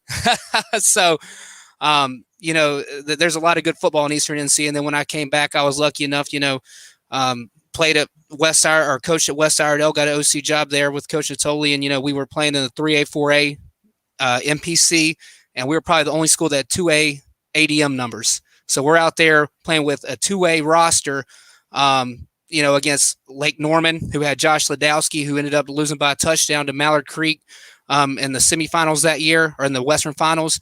And then I got to go coach with Matt Beam, who's coached a lot of great teams at Burns and North Lincoln, and I learned a lot about the spread there. And then I got to come and hang out with you guys in the QC. So it's been a journey, to say the least. Good stuff, man. Good stuff. Well traveled, man. You know your football. Absolutely. All right. So we got the old Dub C rival, Coach Billups, that wants to come on and ask you a question, Coach. Absolutely. All right. What's up, Coach? This is my guy right here. Yes, sir. People don't know. Me and him had an interaction at 707 last year at Mallard Creek. I was yelling at him. He was yelling at me. I said, hey, I like this guy. Absolutely. One thing I really respect about what you guys do over there is how y'all are doing y'all recruiting and how y'all revamp Independence, y'all whole Twitter image. Like I tell everybody, I think we all took a lesson from Coach Lash, and I know you're in that we all in that group with Lash. Lash is a good guy. Lash is my brother from Northern. I dislike him every now and then, but I still love him. Like I just don't like y'all offensive guy, but I love y'all guys. Like you my guy. But how what would you say was the biggest thing you felt like you and Coach Baker? I know you I'm pretty sure you and Coach Baker got pretty good say so in that. What was y'all whole game plan with changing? Because Independence did not have an image on social media, but now y'all one of the top programs. Y'all up there with Hickory Ridge and Lake Normans on how y'all put stuff out daily. Like y'all do a recruit of the day. I love it. It's the spotlight. That's the only thing I would like about Independence. I like you. You my guy. I love you. You my guy. But absolutely, Coach. Well, I can't take credit for any of that, post of the day stuff. That's all Coach Baker, and he's done a phenomenal job handling our recruiting aspect. When we came to Independence, we knew that we needed a facelift, and not so much that we needed to change anything about Independence. Kind of like Coach Clark was talking about earlier, we needed to make our kids excited about Independence. I'm a history buff, so walking the halls every day, it's just so nostalgic. Just knowing that Chris Leak, Hakeem Nicks, Tony Adams, all these great players, some of the greatest players in the history of North Carolina, have sat in these same classrooms. And for me, it's just an honor every day. So one of our main goals was trying to restore that pride in the kids, and trying to make them aware, because a lot of our kids, when Independence was dominant last in 2007, not taking anything away from Coach Evans' great year and the work that Coach Harden did, a lot of our kids weren't even, they were babies. They were babies. So I don't think that, that they understand quite what the history that we have here. And I think they know, but, as a kid, you have to make it tangible for them. So anything we can do to provide reminders of that championship DNA, we're all about it. This past season, I will say, I feel like I slacked off a little bit in the social media aspect, but at that point, we just felt like it was time to win. You can come in, you can present this image, you can fluff it up, but at a certain point, you got to win, or, you're not going to get buy-in. And so that's been one of our main goals, Coach. And, again, you don't get to be offensive coordinator in Charlotte or go through as much travels as I have without working with great people. And, we've got great people all around. One of our biggest priorities has been hiring quality coaches, and, shout out to Coach Natoli for making that a forefront of our program. But, Coach Clark, is an upstanding man, a high character. He pours into us daily. He brings the energy. Coach Glenn is just a great dude that sits there and loves these kids like they're his own. So, between Coach Baker, Coach Strayer, and myself, it's kind of been a team effort. And just elaborating on the coaching aspect, in high school, you don't see too many people that can retain their staff from year to year, just because, there's so many variables about jobs or family or things like that. And for us to be able to put together a staff and be able to hold it together without guys jumping for other jobs or things like that, and that's not our goal. Our whole goal is to raise coaches and prepare them to take other jobs. But I think it speaks a lot about our family atmosphere and the quality of guys that we have. That you don't make them much better than them. And I'm not dissing anybody else's staff or anything like that. I think there's a lot of quality coaching in Charlotte, but we've definitely been fortunate at the I. And Coach, I just want to say, Coach Billups, you might be the first defensive coach I've ever heard complain about 15 interceptions in a Madden game. So, well said. Said on that one, man. Good stuff. Good stuff. All right, we're gonna bring the juice man, Josh Kroll. He wants to ask you a question as well, Coach. Coach, what's up, man? How's it going? What's up, Coach? How are you doing? Doing good, man. I quietly had a chance to hear you talk about your 252 endeavors, man. When you were in the great Eastern North Carolina, man. I was formerly the offensive coordinator at Bedingfield High School. So okay, Wilson. Yeah. Well, my girlfriend's actually from Wilson. She went to Hunt, so. Oh, she went to. Oh, well, I won't hold that against her. I finished up at Bedingfield, so I won't hold it against her. What years, man? What years were you out at in Eastern North Carolina? Which, in my opinion, I've always told everybody best high school football in the state. Absolutely. So 2011 and 2012, I was at Richlands in the 910, which, I've been one of the luckiest coaches around. I get to coach at the only high school with the number 1 over NFL draft pick in the state of North Carolina. Remember, Julius Peppers went number 2, Mario Williams went 1. Right. And then I'm coach at the school with the most NFL draft picks.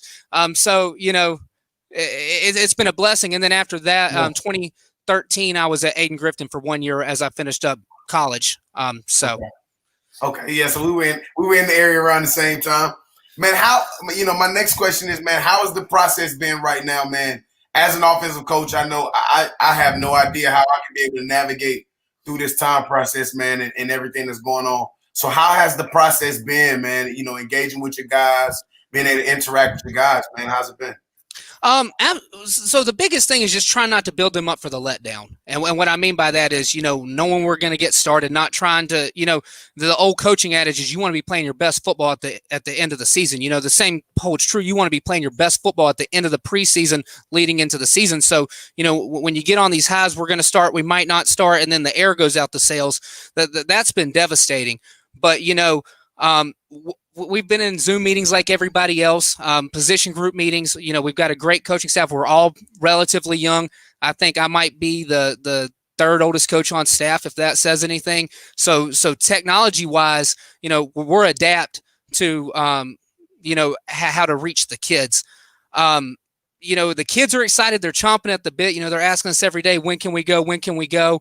And it's been tough, but the biggest thing is, and Coach Billups hit on it earlier today on social media. He was talking about, just being able to it's Suicide Awareness Month. And, just being able to combat those depression issues, just because, one, with the social or with the interactive learning or the remote learning, it's hard to get kids to open up through a computer screen, especially if we're in Zoom meetings as a team. You really get the kids to let down their wall when you get in those one-on-one personal settings. And so, that's been a thing. And with us dealing with that as a program, we've kind of learned how to spot the signs and what to look for. And that's been the biggest thing because, when you get kids who are in certain home environments and things like that, that they've basically been confined to that since March. and the outlets for them to be able to just express themselves. And, a lot of us coaches know, especially, coaching in the inner city, we know how that's a lot of kids escape, and that's their outlet.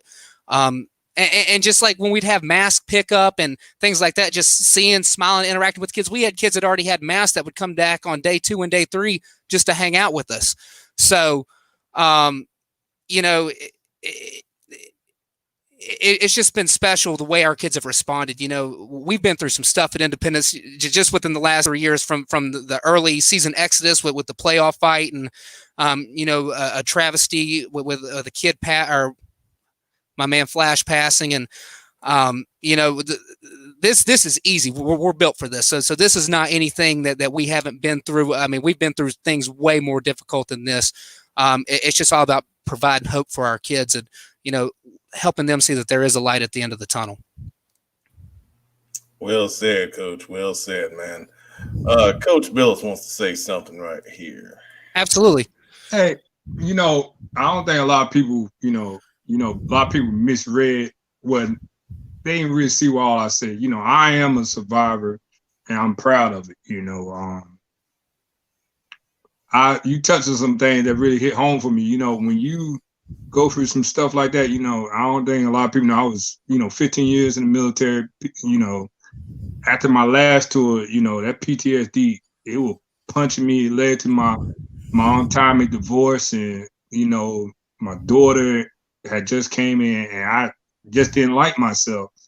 And I think that's why you see how I changed on Twitter. We need more positive influence. And Coach Van Horn, y'all do great. As much as I dislike Independence, I can't dislike the people over there because Clark over there, you over there, Baker over there. It's a lot of people I respect, and that's one thing I think a lot of people miss in this coaching is that we could post jabs and stuff and everything at people, but there's some people that I really love and care about. And man, that's a wonderful thing because even when Flash passed, man, my heart weak for y'all because that's tough. A lot of people don't know how to deal with untimely death like that. And I mean, when I was in service, I dealt with like 3 incidents like that, and it's tough. But I'm glad you said that, man. Guys, if y'all need somebody to talk to, please reach out. Use that hotline. I used it. It saved my life. I wouldn't be here. And my family, looking at my babies, just seeing them every day, it really enlightened me. I knew I was not a failure. And y'all, anybody can overcome anything. This is just something short term, but you got to understand that life goes on and they need you. Your light is, you're supposed to shine bright here. And that's why I don't get caught up in all this nonsense and coaches versus coaches. I love my life, man. My family is the biggest impact on me. And that's why I tell you, like me and Van Horn, we went at it at that 7-on-7. It was laughing. I hugged him. I think I dapped you up and hugged. I said, hey, coach, whatever. And I said, man, it's all love, baby. And it's just being competitive. But you are doing a great thing. They Absolutely. Are blessed to have you, man. They are blessed to have you, Dad. They are blessed to have y'all. Absolutely, Coach. And I just want to piggyback off what you said. I think as men in society, we're taught to mask emotion. And if you show emotion, then you're weak or you're thought of as, and we just got to dispel those myths, to allow that avenue for kids to feel comfortable, opening up, that we don't view them as less than because they're going through some things. One of my favorite quotes is, everybody's fighting a battle that you know nothing about. Exactly. And, I think one of the biggest things that's missing in the world is just empathy, the ability to relate from where somebody else is coming from. Yes. And the more that we can try to put ourselves in someone else's shoes, the better off as a society we're going to be. Yeah. And by the way, I appreciate that gift you sent us. Pep, I think you're going to have to redo your preseason Southwestern 4A All-Conference team. I know what you're talking about. You talking about 6. Hey, my guy DG6 is about to take over that conference. I did not send him. Please do not say that because you know how everybody loved to hate on Coach Brandon Billups. I don't know why. I don't know why. I'm just a loving guy. But I love that kid. He is my favorite corner. He's going to dominate that conference. He's a disciple of the Billups coaching tree, and everybody's going to be mad at him. I told Clark, I said, you're welcome. Thank you. You're welcome. Oh man, I tell you, good gracious. Yeah, we'll redo the conference stuff. Yeah, we'll fix. I'm just giving you a hard time.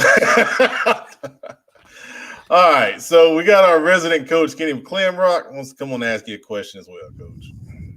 Coach, what's up? What's going on, Coach? Hey, first off, make sure Coach Natoli and all your other defensive coaches unlearn everything that Six learned from Coach Billups. Get right, man. Get them looking good. Obviously, man, you guys came to all of our 7-on-7s the last 3 summers, and y'all were 9 for 9. Love watching what you guys do. You're the only offensive coordinator I know that has 6 crossing routes in a 7-on-7, man. We're like, good night. Where are these guys coming from? Coach, he came from over there. No, it was over there. Obviously, from a distance, we saw what you guys went through with Flash, your quarterback, and we talked about that as a team and as a program when all that happened. Not being at a bunch of different places, really, in a short period of time. Tell me this, Coach. What's one thing that you know now that you wish you would have known when you first got into coaching? That I didn't know anything that I thought I knew. I mean, when you're young, you think you know it all, and especially, year 3 and year 4. The biggest thing is I kind of had an idea of what I thought as far as formulating relationships. When I got into coaching, I thought I was going to be all X's and O's, and we're going to drop this great play, and we're going to do this over here, and we're going to do that over here. And I learned real quick, we're going to pull some strings, and we're going to paint this field, and we're going to flip this laundry. And if people don't see that, that they just see the product on Friday night. They don't get to see, the drawing up the play cards. My first stint as an OC, I didn't call a play. I didn't signal. I didn't do anything. I was a glorified GA, sleeping on a couch, drawing up every play versus every defensive formation from the Bear 5-2, which is like the 3-4 to, the 3-3 stack, which I despise, which, you guys ran, you and D-Rob over there. So, the biggest thing is you don't know what you think you know. And if you can humble yourself and learn from coaches, I'll never forget, we run this wall kickoff return. And, I was at Aiden, and I had a defensive coordinator, was hard-nosed. His name was Boyd Pearson. He had been the DC at Catawba College. And, to help our kids out when we ran the reverse, if we were faking it, we had all our guys go in front. But if we were going to give it, we had them going behind because it was just easy for them to remember you can't hand the ball forwards. And we took a kickoff return versus D.H. Conley to the house.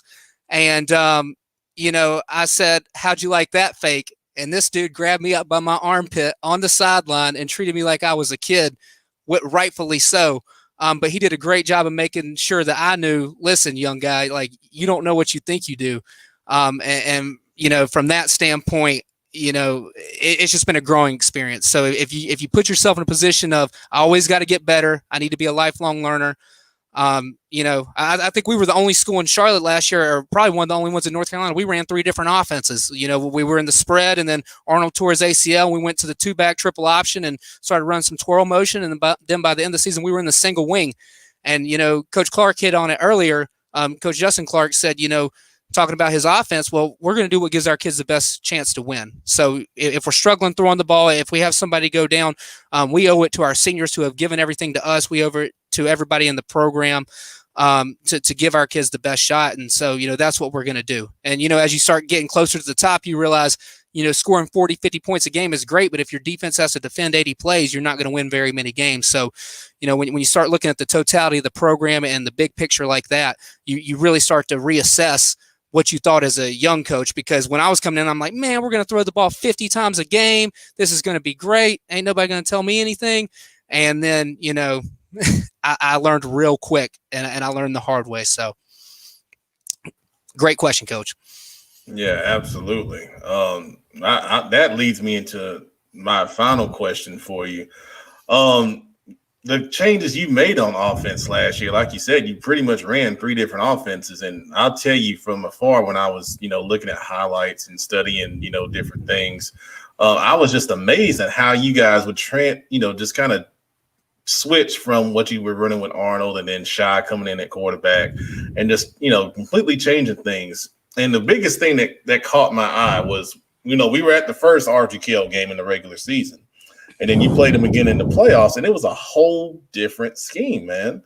So my question to you is, what would you call your offense? Well, theoretically, and for the young coaches out there, air raid is a lot more flashy of a term. If I had to put a phrase on it, I'd probably say just win. But, the thing about offense is you can get as complex as you want with the skill guys.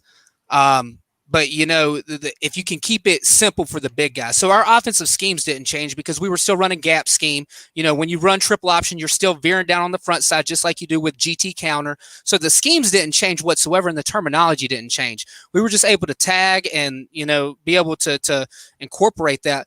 The thing about our option background is when we knew that we lost our quarterback, we knew exactly what we had to do. And so we were on the board option, with two hand shields, Coach Attoli being the D-line technique, me being the pitch man. And we were just sitting there, pull pitching it and giving stack reads. And, our background came into benefit there just because, and piggybacking off what Coach McClamrock asked earlier, I had a coach tell me one time, if you can dabble in a lot of different programs and take what you like from one program and kind of create your own melting pot, you're going to be a lot successful because people are going to do things that you like and you can steal and you can adapt, and people are going to do things that that you don't like. And so as you're developing your coaching philosophy and things like that, you kind of pick what you like and discard what you don't like and kind of make it your own.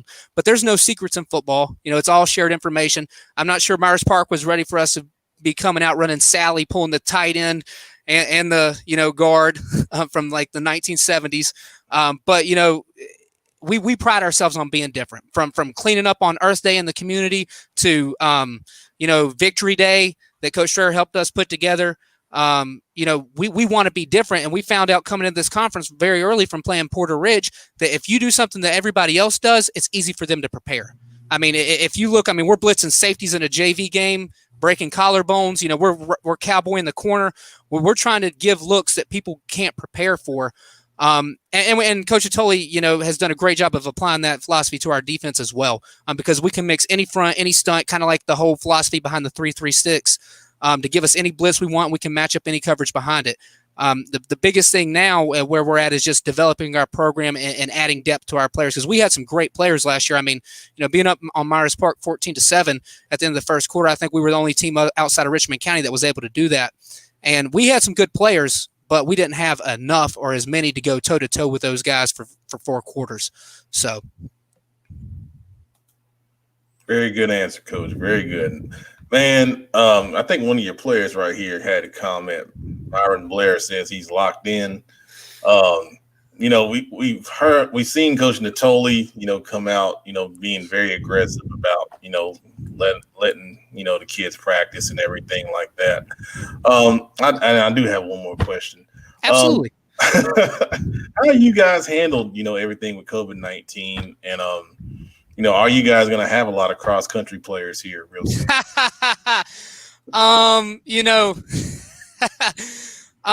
I think we kind of pumped the brakes on that just because we're hopeful after seeing the Union County schedule.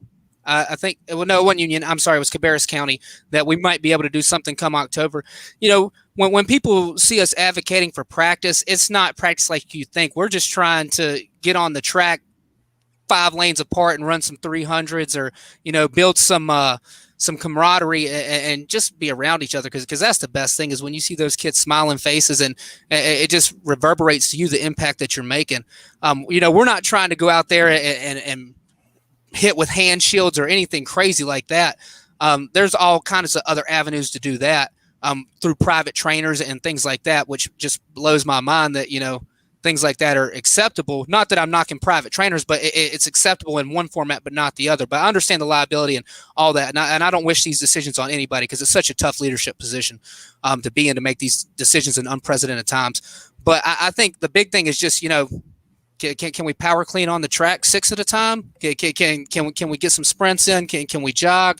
Can we do it with mask on? I think the biggest thing is, if you keep that 6 feet of separation and there's no mixing between pods, I know us as coaches, as much as we care about these kids, we'll stay out there for 10 hours a day, before school started, obviously, but just to rotate all our guys through. So that's the biggest thing. I don't think anybody's worried about competitive advantage, especially when you see the guys leaving and things like that. I think the biggest thing is just that team bond and, that sense of belonging to something bigger than, that family atmosphere. Well said, Coach. Well said. Now I'm just kidding on the cross country stuff.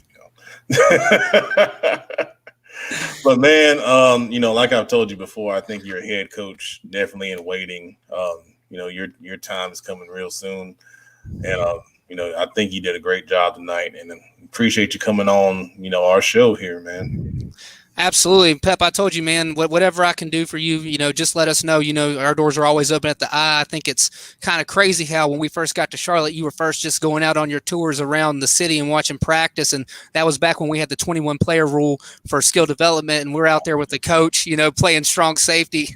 And then to look how far we've came, both you and us as a program within the last 3 years is just remarkable, man. So just keep doing what you're doing, keep shining a light on all these athletes, and keep being a positive voice for student athletes in the Charlotte metro area.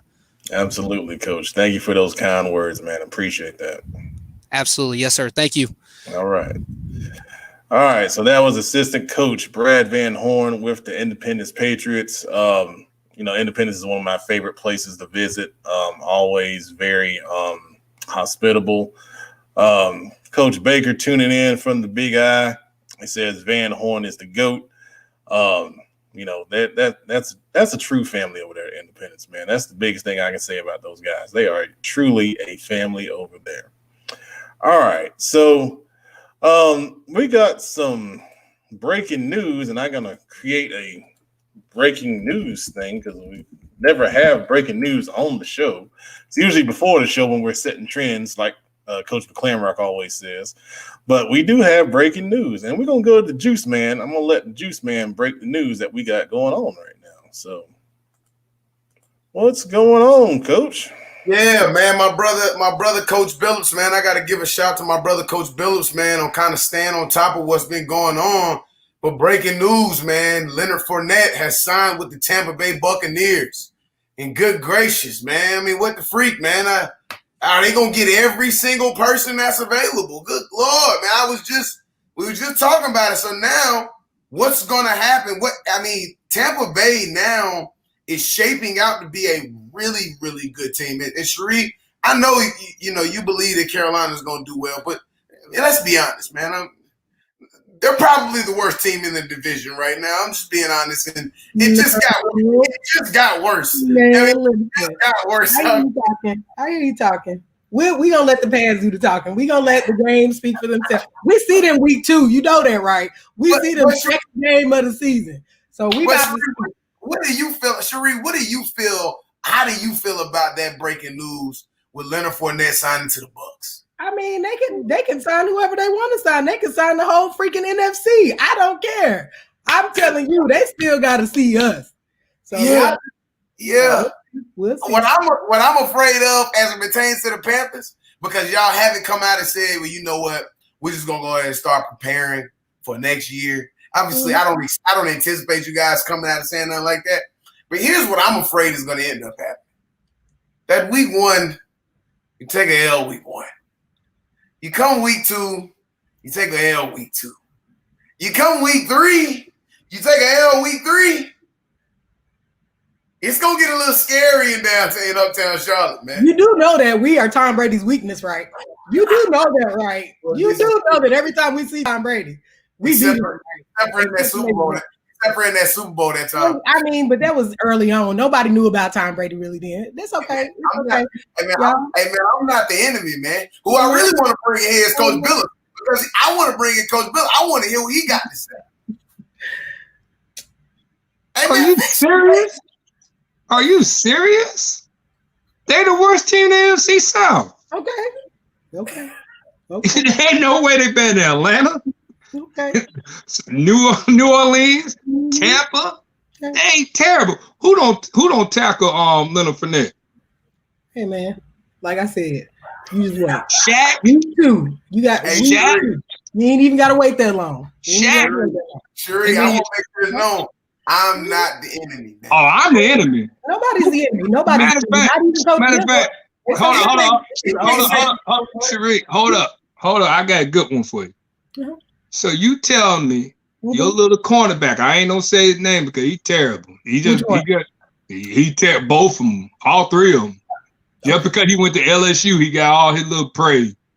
You tell me he's on guard Mike Evans. Oh yeah, we got this. Mike Evans dunked on him all night. Man, Well, listen. Sheree, you know what? He can't, Thank you, Sheree, man. he can't talk too much because he got DeAndre Hopkins in his conference. Oh, Jalen Ramsey. Jalen Ramsey. Oh, yeah. D-Hop had beat.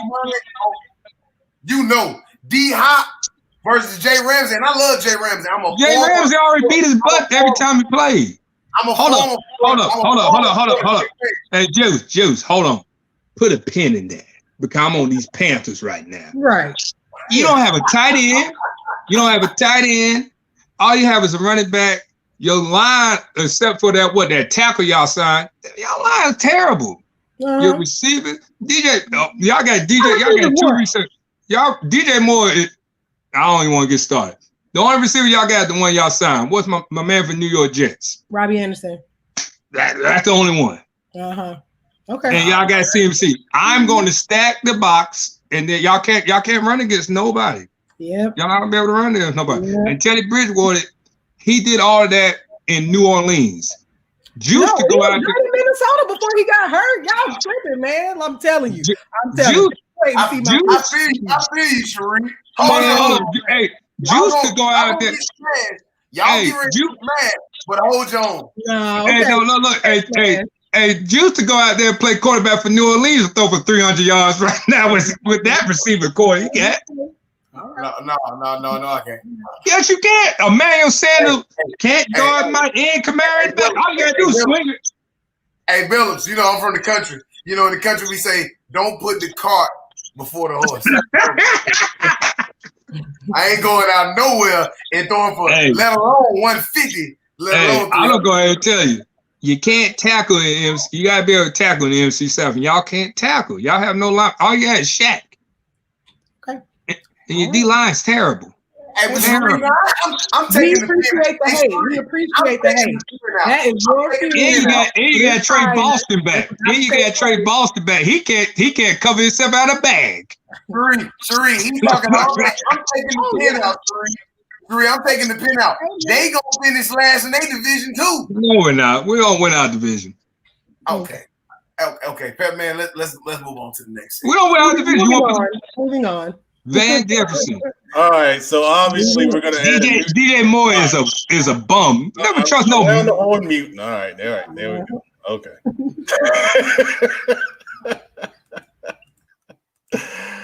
All right, so that was the breaking news. Leonard Fournette signing with the Tampa Bay Buccaneers. Obviously, we're going to add a NFL talk segment because there's a very popular thing right there. Coach Clark, who was just on the show, giving my guy Rule a few years. That first year at Baylor was rough as well. Yeah, that's true. That's true. We're going to need a little bit of time. But that's okay. It's okay. It's going to be a long rebuild process, and we're going to be all right. All right, so now we got a special treat here for you. We're going to bring the coaches back because it is now time. Oh, let's get this set up right. All right. It is now time for Talk feature our own Kenny McClamrock's offensive secrets. All right, what you got cooking, Kenny? Well, I'll tell you what, Pep, I don't have the fancy PowerPoint presentation like Coach Merritt had last week. Them boys down the road in KP, we don't even say their name around here, but them boys in the Kelly green and white, they have a lot fancier computers than the Chromebook that Cabarrus County Schools gave me. But this is what we've got. We've got two of my favorite plays. They're two of my go-to plays. They're super easy to install. The first one is an RPO, or you guys know, like I like to call it, it's a PRO.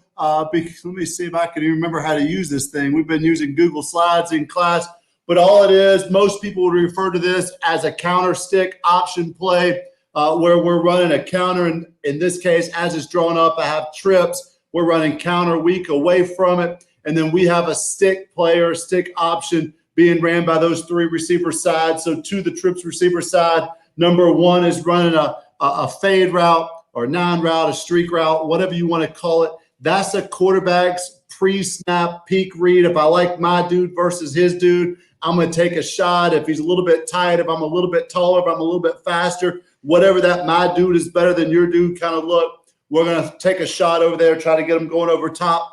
Number 2, which is my R receiver. A lot of people call him an H, but I don't like to be like a lot of people. He's just running a clear out route. His sole job is to get somebody's eyes looking somewhere else, because what we're really looking to hit is that stick route, or what we called an orange route, which just came from an option route to number 3. And that number 3 is going to stem the number 3 defender, in this case, a strong safety, as it's drawn up. Coach Phillips, I went ahead and drew up a 4-2 look for you. That was my shout out to you, dog. But we've got a counter going away from him. Right, Kenny, one thing you got to share your screen, man. Oh, dang! Yeah, I've been doing this for 3 weeks. Sharing my sneaking screen on virtual television. You think I would be good with it by now? Share screen. Hashtag retirement vibes.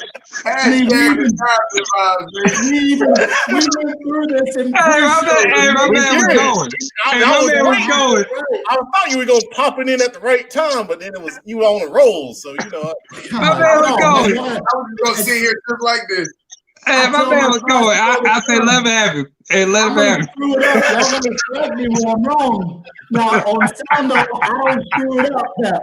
But when it comes to sharing screens, there's a good chance I'm gonna screw it up. Everybody's gonna get the whiteboard. Everybody's gonna get the whiteboard. I'm old, man. Where's my whiteboard? That's exactly what I need. Fancy grown up stuff. I said I'm not Coach Barrett, man. So we've got a trips formation as it's drawn up. To the trip side, we have just a quick game stick concept, what we call our orange or our option concept. Number 1, in this case, the X, has a pre-snap fade route, which means this: my quarterback's going to look over there to his X, and if he sees my dude is better than that dude, we're going to take a deep shot. We're going to try to go over top and win a 50-50 ball. That could be I'm bigger than he is, I'm faster than he is, or my dude's just a dude and his dude's not a dude. Let's take a shot. Number 2, my R receiver is running a 5-yard out route. His sole purpose is to get in the line of sight of defender number 2 and to make him look at him and to clear the path for number 3, who's running a stick route, or what we call an option. We call it an orange route in my terminology. He's going to stem the number 3 defender, which is in this case the strong safety. He's going to run right at his midline to 5 yards, and then he has the option to either turn and face the quarterback right now, basically like a hitch route, or if they're in some type of man coverage, he's going to turn and run away from that man coverage. The offensive line, the running back, the quarterback, they're blocking and running counter, in this case counter weak. In this case, it's a GT counter where we've got the guard and the tackle pulling. And then on the backside, my single receiver, we've talked about this before a couple of weeks ago, Pep, when you were going over your stuff. My single receiver always had the option to tag himself. The quarterback always had an option to tag him. If we like our dude versus their dude, we've got a pre-shot fade there, take a shot. If we like something else, if there's nobody in the slant alley like there's not right now, we might tag this to a Z slant and take a shot there, depending on what that cornerback's alignment looks like. But this is what the quarterback reads. So he gets the play in from the sidelines. The guys get lined up, and the first thing my quarterbacks are looking for is how many safeties do they have? 1 safety or 2 high safeties? We don't talk about field open. We don't talk about middle of the field closed. Is there 1 high or is there 2 high safeties? If it's 2 high safeties, my quarterback now says, well, it's probably going to be a cover 4 or cover 2, although we know defenses are a lot more complex today. If it's a 1 high safety look, it's probably going to be a cover 1 or a cover 3. So let's take a look and see what I have. The next thing after they count the safeties, they're going to look at the cornerback alignment. Is that cornerback playing tight? Is he playing loose? And that's going to give him a better idea. 1 high safety with tight corners, it might be man. 2 high safeties with soft corners, it might be cover 4. That gives him a better idea of where the defensive skilled players are going whenever they drop into pass coverage, if they do. And then, Coach, I got a question, man. Yes, sir. On your backside tags, are they on just a catch and throw rhythm in the RPO game? Yes, correct. Because our offensive line, they have no clue what any passing tags are. Now, every year there's one or two offensive linemen who are pretty smart and they pick up on it. And I've had offensive linemen yell at receivers for running the wrong route, which is pretty funny. But it is a grip it and rip it release. You have no time to catch the ball, to find the laces, to get set up and throw it because we don't have anybody blocking you. In this case, this 5 technique to the trips, that 3 technique, there's no one really blocking them. They're coming free. So we're gripping and ripping it as quarterbacks. We work what I call a grip it and rip it, a double team. Some people call it a Derek Jeter style throw every single day in practice. Where we're spending a couple minutes and all they're doing rapid throw. We're snapping balls to them as quickly as they can. They're gripping it and they're ripping it right now like a middle infielder playing for the Atlanta Braves. Parents, if you want your son to play quarterback in today's football, the best thing you can do is make him play baseball and put him at shortstop or second base because they do incredible things with their eye-hand coordination. I had a kid for 2 years at Central Cabarrus, Evan McGee, who was just incredible. He was a magician with the ball in his hands. But up front, they're blocking counter. The running back is running counter. And then the quarterback pre-snap looks out there. Do I like either fade? If I like either fade, we're going to hike the football, and I'm going to grip it and rip it right now. If there's nobody in the slant alley, he might check this Z to a slant route and grip it and rip it right now. There's no time to waste because dudes are coming. Coach, you only check. Hey, you check into that slant and that free safety, like where he's at right now. That you going slant right now because 100%.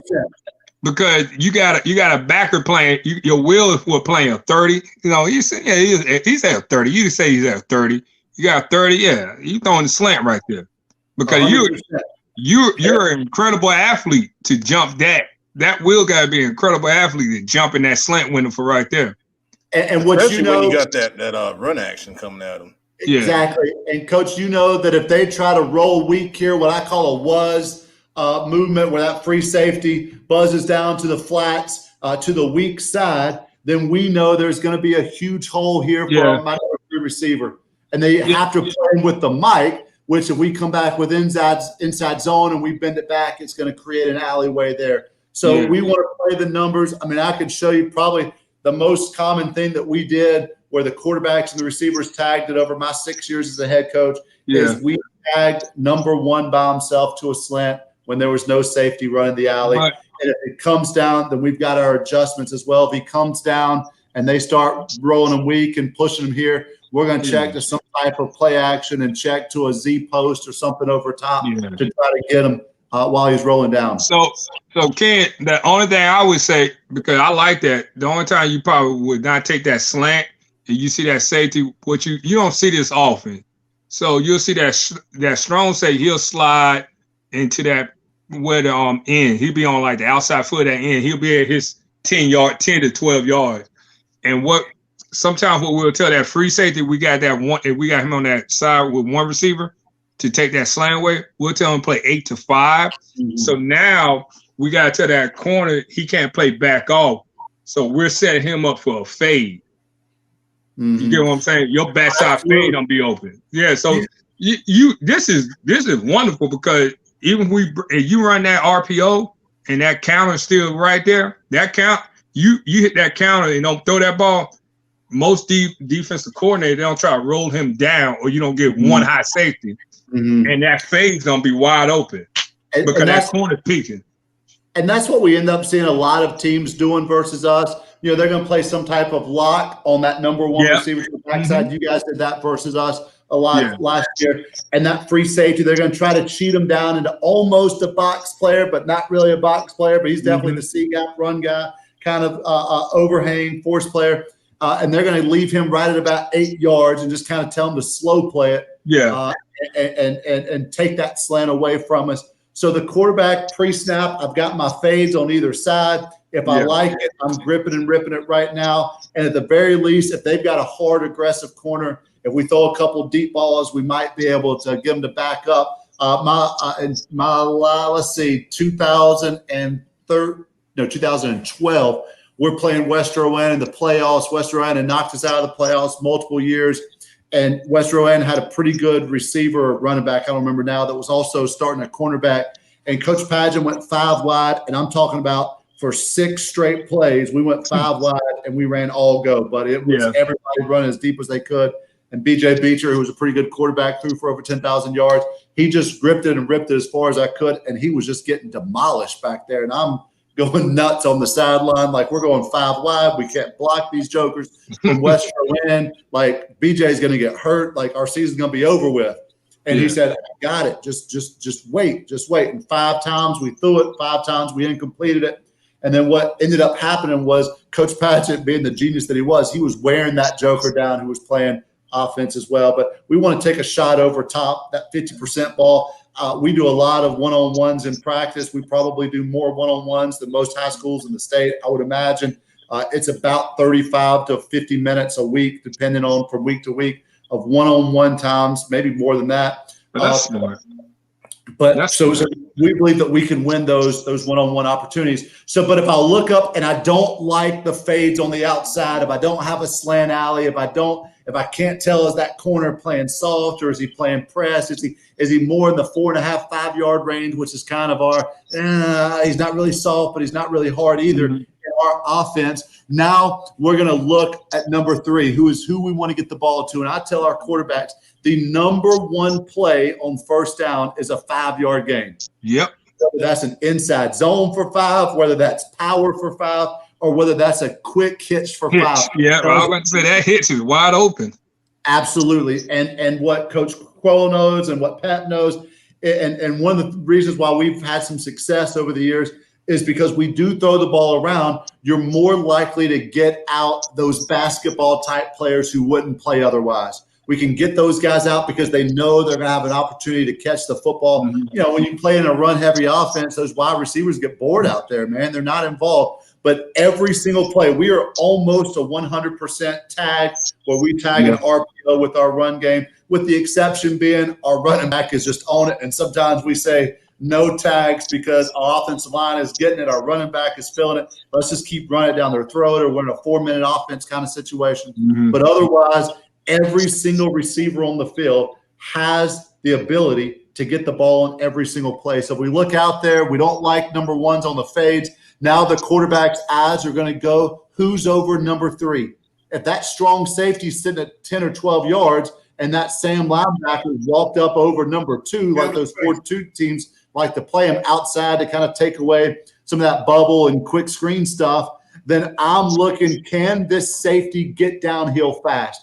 And if they're going to roll something strong, like some kind of buzz, and he's going to come down over number 3 and he's going to roll deep, well, that's going to set up our slant game like we just talked about, and we're just going to call straight slants with our slant concept. Or if he really starts coming down hard and making a play, then we're just going to double move it and do a stop and go with number 3.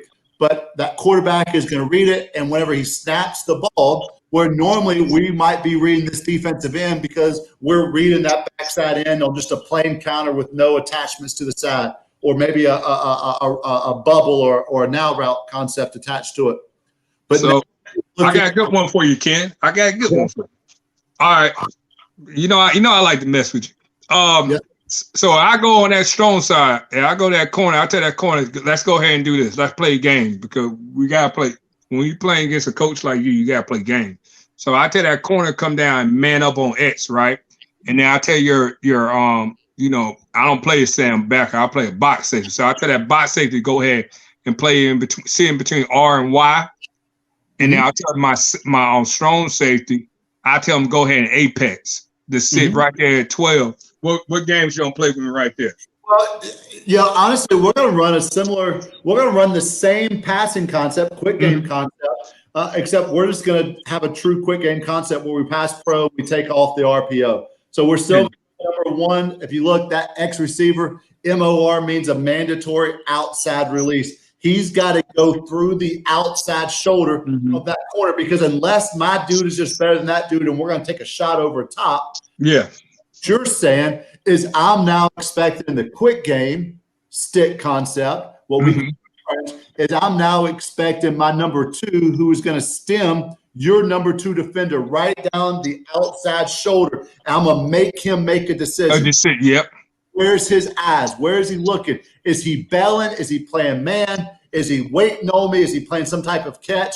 And then as I attack him, I see what he's doing. The X is dipping and ripping through that C to protect the R, which is now my number 2 read, which is that quick 5-yard out. And if that, if your box safety, whatever he's called it in your terminology, if he goes with the out, now my eyes going to come through that inside stick route. And once again, if he comes down, that apex player, if they're playing man, he's going to run away from them. And I'm check releasing my A back. He's going to check for any kind of blitz. If no blitz comes, he's now finding the opening, and he has from tackle to settle anywhere from 3 to 5 yards past the line of scrimmage. And if he settles 1 yard, I'm good with it because his job is to get big and to get open. He's my 4th read. He's my check down. He's my old guy. Like, I'm in trouble. Let me get rid of it and try to give my playmaker.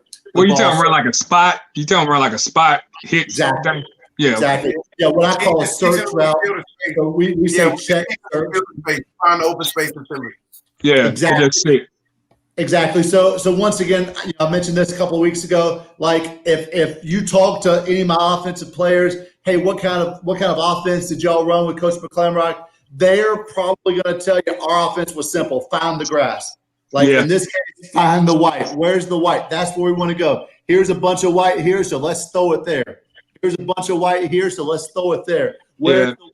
We want to run it there. So the quarterback lines up. His eyes are now going to go to the closest linebacker to number. Now, if that Mike linebacker tries to cheat out and he's playing a 40 or even a 50 backer, his eyes are going to that Mike. If that strong safety, we all know, man, those strong safeties give it away. Coach Billups, you coach it and you coach it. But you know, one of the most frustrating things for you when you're trying to disguise coverages is you always have one knucklehead that gives it away. And I believe safeties give it away, especially whenever they start rolling post-snap. And so if that joker starts to cheat down, and that's the closest guy, that's who we're looking for. We know he's coming down on that stick route. So the quarterback sees him come down. I'm just going to give it, and we're going to run the counter. Yeah, that what you're running is hard because you can't even try to check and do a box technique. And what I mean by box, I'll tell that corner to back up. And I'll tell that safety said 3 yards. That when my box safety said 3 yards, because that might he got to take everything that's coming inside. So he would have to go to a 40. So how you even do that? That count. I have to tell playing football by the rules. I have to account for B gap. If I tell that Will to go to the 10. That count is wide open. You ain't throwing that ball. You're going to count because it's wide open. That's an 8-yard game right there. And the beauty of this is, there was that tweet that went out on social media this week. Y'all probably saw it, where the guy said, "Unlike your ex-girlfriend, guards don't lie." But here's the truth: guards do lie because we're putting this defensive end in a bind because now we're pulling. Is he taught to hit and squeeze? Is he taught to follow the pull, get the attack in the back pocket? We're fooling this Mike linebacker here because he sees guard pull away. He sees counter action when he's looking through the guard. And so we're influencing this defensive end. We're influencing this Mike linebacker. We're influencing this 3 technique as well. And what I tell the quarterbacks and what the coach up top is looking for is if we don't throw it here and we give the counter and this backside defensive end makes the tackle, then we're going to come back, and the next time we're going to line up in the same exact look with trips away from where we're headed, and we're going to run counter weak, but we're not going to tag it with anything. So we're just going to run counter weak, and X is going to block most dangerous number 1, and the R is going to block most dangerous number 2, and the Y is going to block most dangerous number 3. They might even give some dummy calls out there like Peyton Manning type stuff where they do some crazy stuff. They're working on their releases. They're working on their Harlem Shake, whatever it is from Coach Colwell. But and that's how we're going to play it. And when they take it away, when they take away the stick route, then we're looking to run the counter. If they take away the counter, then we're looking to get the stick route. And once again, to me, this isn't a home run kind of ball. To me, this is a 5 yards ball. Yeah. And that's a hard straight. That's a hard straight for that Will.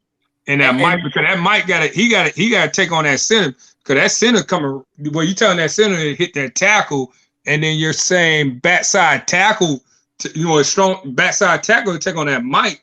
If he's not scraping fast enough, he can smack in the mouth every time. So and then we've got some other ways where we can block that. We'll pull the center and do some other. We'll lock up that backside guard on the tackle, and it's a little bit easy because that center on a backside three is the toughest block for an offensive lineman. I love that pin and pull. That's a pin and pull combo, right? Yeah, I was gonna say something about that center trying to reach that three technique. I know that's something that if you get a good three, that's gonna be tough to try to run that in there. But he gotta have good hands. You're just telling him to take a sharper angle. Yeah, it's very similar to the same technique that we'll teach. If I'm telling this guy if he's in a 3 or even if he's in a 2-eye, and we're looking to go here, I did a little counter and a little more buck. You know what I'm saying? Did a little more buck sweep, off of this look. But counter a little straight off of this because then all I'm doing is telling my center take a sharper angle. And if he tries to go inside of you, now he's messing up with a mic.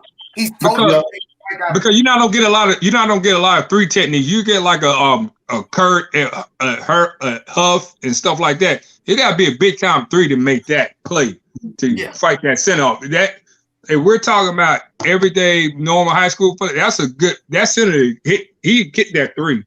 I don't know. No, I'm telling you can't. It just depends on the three because there's not too many threes. Like if that center's coming to kick him, he got to get his hands on him and then get across his face quick. If that center snap and that three don't got good take off the ball, you got that every time. That's called film study. But I get what you're saying, Pep. Cause you play against the mighty West Charlotte Lions back in the day. We had some threes, baby. They were pretty soft up front, actually. It was our skill guys that were the problem. So we got some film here. Oh Lord! You already know it. My guy, the first play is gonna be versus the mighty Providence Panthers. Not a knock on you guys, Providence Panthers, but a knock on my guy, the hater, Coach Phillips. And you can see here we're in a version. This is more a knock at Coach Westward, the outstanding defense coordinator. Not if he throw this ball, boy. Not if he throw this ball. And so you can see, speaking of Coach Phillips' defense, my quarterback, he gets the call wearing Trey left as it is, where Trey puts my Y on the line of scrimmage. We're too tight. And so you can see here my Z receiver. You were too tight. I told him.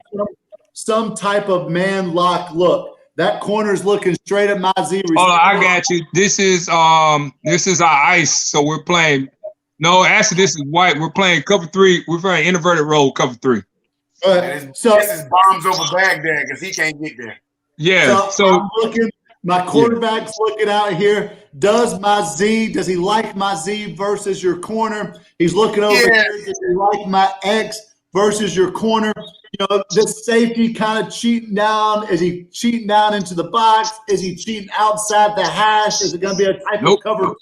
We can't really tell immediately, although the safeties should kind of give us a little bit of an idea if it's going to be cover two or not. I don't think it's going to be cover two. But now I'm looking at this joker here, which means we're going to pre-snap outside release. My R should be attacking his outside shoulder, working his way out.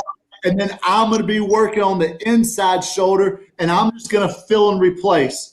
Now, this is the second quarter, and if I remember correctly, once again, I'm not knocking Providence, Coach Phillips, I promise you. But DeAndre had a pretty good stinking game, and I think that we might have even said at some point, definitely in the third quarter, hey, I don't care what the tag is on the outside. That's just for show. Keep feeding number 7 the football. Yeah. Here you see it. A quick question, though. Yes, sir. Bill, I know you didn't. So I'm assuming that this is not a coverage, obviously, that you had any influence on. Obviously, no. But to our credit, we're too tight. We're too tight because that's our overflow guy right here. Our safety, he should have kicked out. He's not apex. He should have been between 2 and 3. He's way too tight. He's tight. And McLaren, I can tell you, Borkins had a monster game, and I saved. Like I said, it was a good call for us, but we were just too tight. In football, you line up wrong, everything goes bad.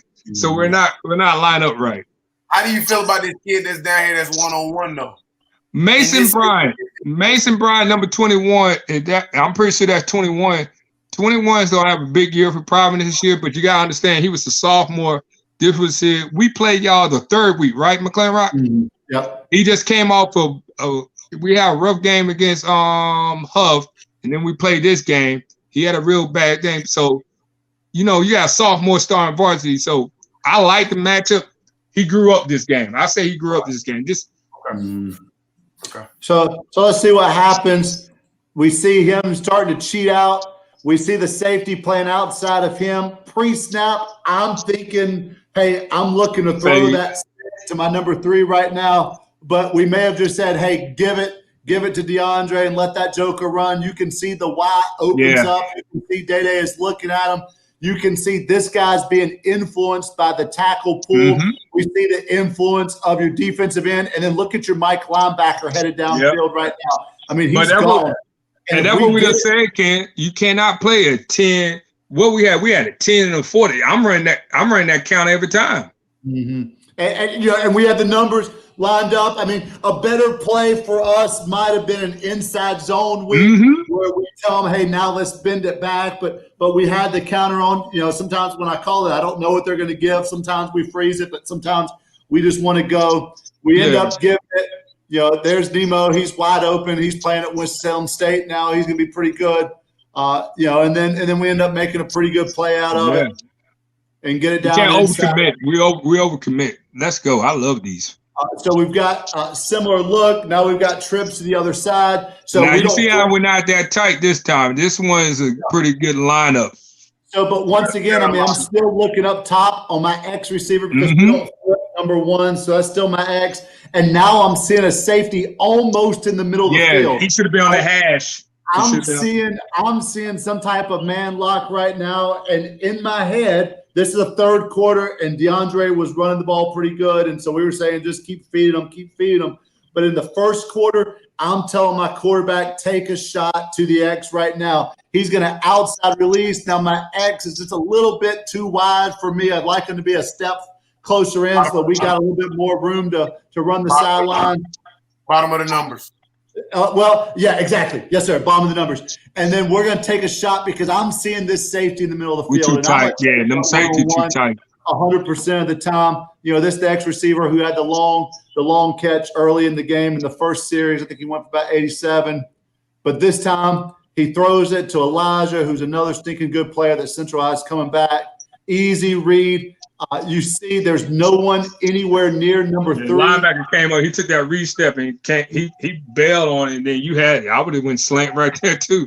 I don't know. Right now, pre-snap, we don't know, is this guy stepping up because he's your force player, or is this guy stepping up because he blitzed? You saw that blitz come up. So what should have happened was so that's Darren, that's the box safety, that's the weak. So he this one right here that you circle. He should have stepped on the seam. The one you circle should have stepped in the seam. The corner is a flat player right now, right? Because we're playing our inverted role. And that safety, he should have took the first deep threat on this side. And then we're gonna play man on that back side. You get what I'm saying? Yeah. Yes. But none of that matters because the quarterback, for whatever reason, didn't want to throw the fade on either side. So now he's looking out here. Maybe we've seen it a couple times. I can't remember now. But he sees number 24. He sees him turn his back. And as soon as he turns his back, number 9 is wide open. And once again, we're going to take a 5-yard pitch and catch. Elijah, job of sitting down and going back to your question, you can see because we're pulling our right guard and right tackle, you can see how quickly they get in the quarterback space, and that big old defensive end that you guys have that's coming back, that big old joker, he doesn't get his hands up. We're able to get it. You can see Day-Day is really reaching to get over top of him, expecting him to get his hands up. But he turns a 5-yard catch, just a pitch and catch on a 4th and 1 from our own 39-yard line. Thank you very much, because we got balls over here. And we take it for a first down and get on the other side of the field. Oh, you terrible. So same thing last year, same kind of look, except this time we're 2x2 with our base set, what we call deuce. We don't even call this a formation. It's just our base set. We get lined up. Once again, I think my Z's a little bit too tight here. My R is definitely a little bit wide here. He's given up too much green grass. I don't like where he is, but we've got counter to the left with option. And once again, look at how wide open our wide receiver is, number 9, but we miss him. We give it off. This is week 1. This is our first game. It got moved to a Saturday. It's quarter 1. It's a 4th down play. It's 4th and 7. We're going for it. We're trying to make a statement. I think we got a good call here. We just don't execute it very well because 9 should be picking up a first down. Here instead, we turn the ball over on downs. I like that. I like that concept, though. But once again, it doesn't matter where I am. We tell our offense that the best place that we can be offensively is on the -1 yard line because now the defense has to defend 99 yards of field plus 10 yards of end zone. That's 109 yards by 53 yards, and we've got all this room to play. So we're going to run it down. That hits you wide open. Look at him. Look at him. You already see what I'm looking at. But the truth is, I see it on both sides. But it looks like here this guy is not quite as hard standing. I'm telling our quarterbacks he's probably going to drop. I'm expecting this guy to creep up. I'm expecting him to pinch. I'm expecting them to do some type of slant weak look here into the boundary. And sure enough, that's what they give us. And you can see just a pitch and catch. He throws it a total of 5 yards or 4 yards. And sure enough, we slip, but we pick up 4 yards. Now it's 2nd and 6. 2nd and 6 is a beautiful play. Here we've got the same exact look from the previous year. The baseball player who is now playing quarterback up at Liberty. Same exact look with a kid who I wish we would have had this year at running back. He was a Division I kid that wasn't able to play his senior year. But we look up. I think we give this one off. Offensive line does a great job. The front side does a great job of setting the seal. Our right tackle. I just want y'all to see this O-line. His O-line play is wonderful. Like, they're undersized, but man, I was upset playing against him. Coach, this guy here, now this is 2 years ago. This guy weighed 175 pounds. He was a good player because he got under people's skins. He told them about their moms and their girlfriends. This was a little tiny joker who had never gotten any play. Neither one of those guys played at all their first 3 years, but they bought in as seniors, had a great year. This guy, the center's playing at South Carolina State. This guy. Is that the one from last year? 2 years ago. 2 years ago. That center y'all had last year. Another kid who. He was undersized, but he was mean, boy. 75 pounds, was a linebacker for us for 3 years.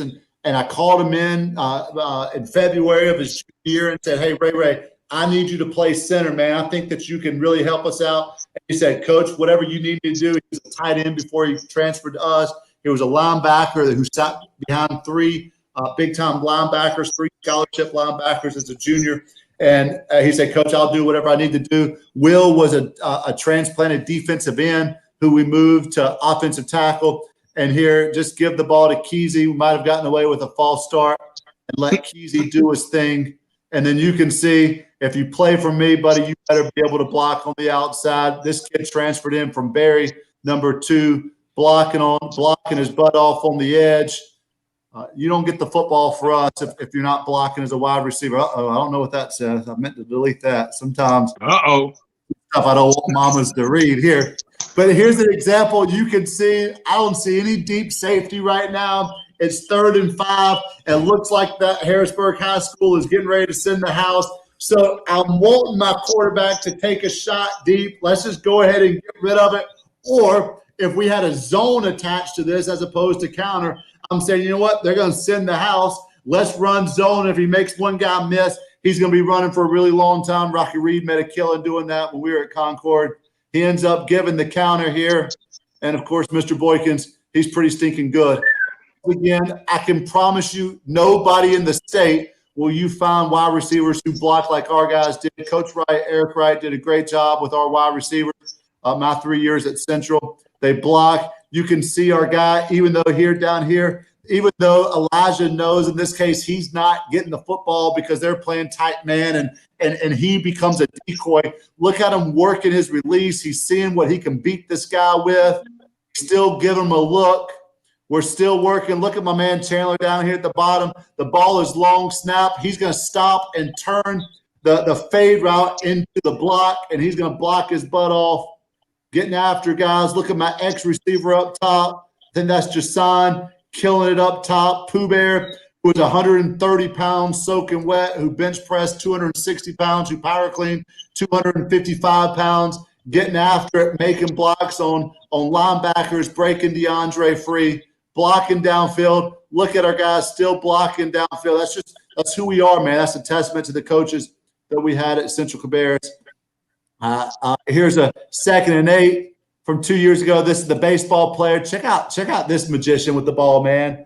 I don't know what he sees here. I don't know why he threw it, but he did this kind of stuff all the time. It's why we knocked these guys off 2 years ago at their place.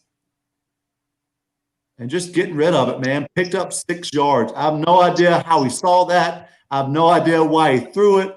He's throwing off his back foot. He's jumping. But it's just pretty stuff. And that's frustrating for a defensive lineman, man. It's frustrating. It's frustrating for a defensive coordinator. But even more importantly, it makes all of our guys excited. As a wide receiver, man, those jokers would rather have 5 catches for 36 yards than 1 catch for 40 yards because they want the ball in their hands. And once again, same exact look. I got 2 here. You can see our guys blocking. They run their routes. The ball's not there, so they're going to get after. That's the man. I'm more impressed by that than I am anything else. And then we'll get back to the other play I got here, Pep, which is kind of our home run ball. I told Pep before the show the problem was we weren't very good at this passing concept. For my 3 years at Central Cabarrus, we were a little bit better at it when I was at East O-Am. But it's a shallow concept. It's kind of a mix of 2 things. You've got the Mills concept that Steve Spurrier made famous with the post dig to one side. He did it off of a play action.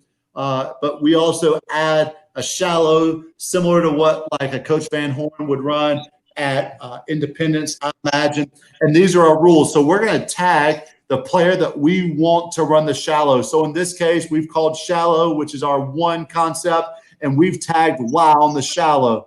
Now, the receivers opposite the Y, in this case, the X and the R. Backside number 1 has a post route. Backside number 2 has an outside release because he's holding that outside DB or the outside linebacker for the shallow. He's going to run a dig route or some people call it a hunt route. We've tagged the Y, which is number 2 on the shallow. So that means number 1 now has a post route. And the A, the running back, is now free releasing into the flats right now. And our quarterbacks, there are top-notch programs in this state, some of the best teams in this state, who it drives me crazy because I see their quarterbacks and wide receivers just out there playing backyard football. They have no clue what they're reading. They have no clue what their progression is. They don't know what the run keys are or the read keys. But our quarterbacks, we drill it. We drill it every single day. We drill it in their head when we're doing our warm-ups and our indies, that they're going through their reads. And a quarterback, what is your read on shallow? Post, dig, shallow, flat. Post, dig, shallow, flat. Post, dig, shallow, flat. And so they're going to take the snap. They're going to drop back 3 steps, 1, 2, 3. They're going to settle. And they are now going to do what I call a dual. I didn't make it up. I heard it somewhere. A dual high-low read. Meaning this is one time where we're actually going to high-low 2 players. Unlike a smash concept where we're high-low in a corner, we're actually going to high-low 2 players potentially. The first player we're going to high-low, and let me get at this one. If it's a 2-high safety look, and you can see over here we got the strong safety. When the quarterback is dropping back, his eyes go to that near safety because the post is my number 1 side. That's my number 1 receiver. I'm looking at the near safety. If that near safety steps up to take away the dig route, then I'm throwing the home run over top on the post route. If that near safety bails to take away the post, then his eyes go to the near linebacker, this guy. If he bails on the dig, then we're going to throw number 3 on the shallow. If he steps up to take away the shallow because he sees it in his line of sight, then we're going to throw the dig route. And once that dig route gets to 3 steps, he can settle at any open grass that he finds. Just like this post route, we don't tell him where to run. We don't say run to the close side, goal post, don't run to the middle, don't run to the far side. We tell him to run to where the grass is. So sometimes that post route looks like an inside release seam route. Sometimes it looks like a crossing route, like a Y cross look or a climb route. And then sometimes it looks like a true post depending on what coverage they're giving us. Versus one high safety is where my number ones get really excited, because versus one high safety, we want to throw that post on a skinny post where we're hitting them right here before that one high safety can get over top of them. But any questions on that? I see you looking, Coach Billups. What you got, man? No, I like it. At the end of the day, that's good concept. I like that. Like you said, you're basically going off what the defense give you, and that's one thing I respect about your offense. You go off. A lot of people try to force defense, but you're going off. You're basically watching what defense you watch film. I know you're a film buff because we try to do some things against you when we played you, and you had a counter for it. You play our face, basically. What I'm trying to say. Yeah, 100%. I think a lot of offensive coaches try to push what they want to do, and they try to make the defense adjust to them. No. But what happens when they don't adjust the way you want them to? Yeah. What happens whenever they don't come out in the coverage that you want them to trips to the field or formation to the boundary? Then what? So what we do is our approach was always whatever they do, we want to have a counter to it. Yeah. In this case, we've got number 1, the Z, on a shallow route. And so we put number 2, the Y, on a corner route, because at the end of the day, if you take all of our passing plays, all of our passing concepts, and we were really simple. We had 3 quick game concepts. We had 3 drop back concepts. We had 3 sprint game concepts, and we had 3 screens. That was it. That's all we have. Now we have 800 different tags off of that. But if you take all of our plays to my old school and you put them on transparency sheets and you put all of those plays on top of each other, all of those concepts, this is what good defensive coaches know. And this is what I think good offensive coaches know. The ball is going to be thrown in the same exact spot every time versus different coverages. Yeah. As an offensive coach, our job is to find out how to get new guys the ball in the same exact spot from different areas. So the same exact spot that this Z would catch a fade route here is the same exact spot that this number 2 is going to catch a corner route here. Nothing changes. Our quarterback's eyes don't change. The rhythm doesn't change. We're just finding new ways to put the guys in the same exact spot to take advantage of it. We got a little bit of film here. Let me. I want to see you run the concept from the clan route. And once again, we were not very good at this in my 3 years at Central Cabarrus. This is from 2 years ago, actually out of trips, because if I'm being honest, it was the only time we scored a touchdown. So I wanted to start it with a touchdown. Yeah, I can see why you. I should see why you scored right now. I can see why. They're misaligned. I'll leave it like that. Yeah. And this was actually a play. If I'm being honest with you, I didn't mean to call the play the way I called it. I screwed it up, and Coach Wright, who was calling our plays, he probably looked at me like, "What the heck are you thinking?" But it ended up working out for us. So we've got X on the shallow here, which means number 1 backside is on the post, number 2 is on an outside release dig route, and then we put number 3 on what we call a snap route, which is just a quick 5-yard out. And then the running back here, he's got the free release to the flat over here. So before you run it, the post was open, right? Well, let's find out, Coach Phillips. You don't hate me. He hit this post. Yeah. There it is. So we can see the first read is we're reading this near safety. The quarterback, as he drops back, his eyes are on that eyes. And as soon as he sees him look at our receiver, he knows he's going to jump the underneath route, and he knows it's Chandler's getting ready to be really happy, and his mama's going to be screaming and hollering in the stands, and just throw that thing as far as you can. Don't you hate that about Coach Bill? Coach Bill look at something. I can tell that was about to go. When you said what play it was, it's hard coaching DBs to sit on the route because they don't jump real quick.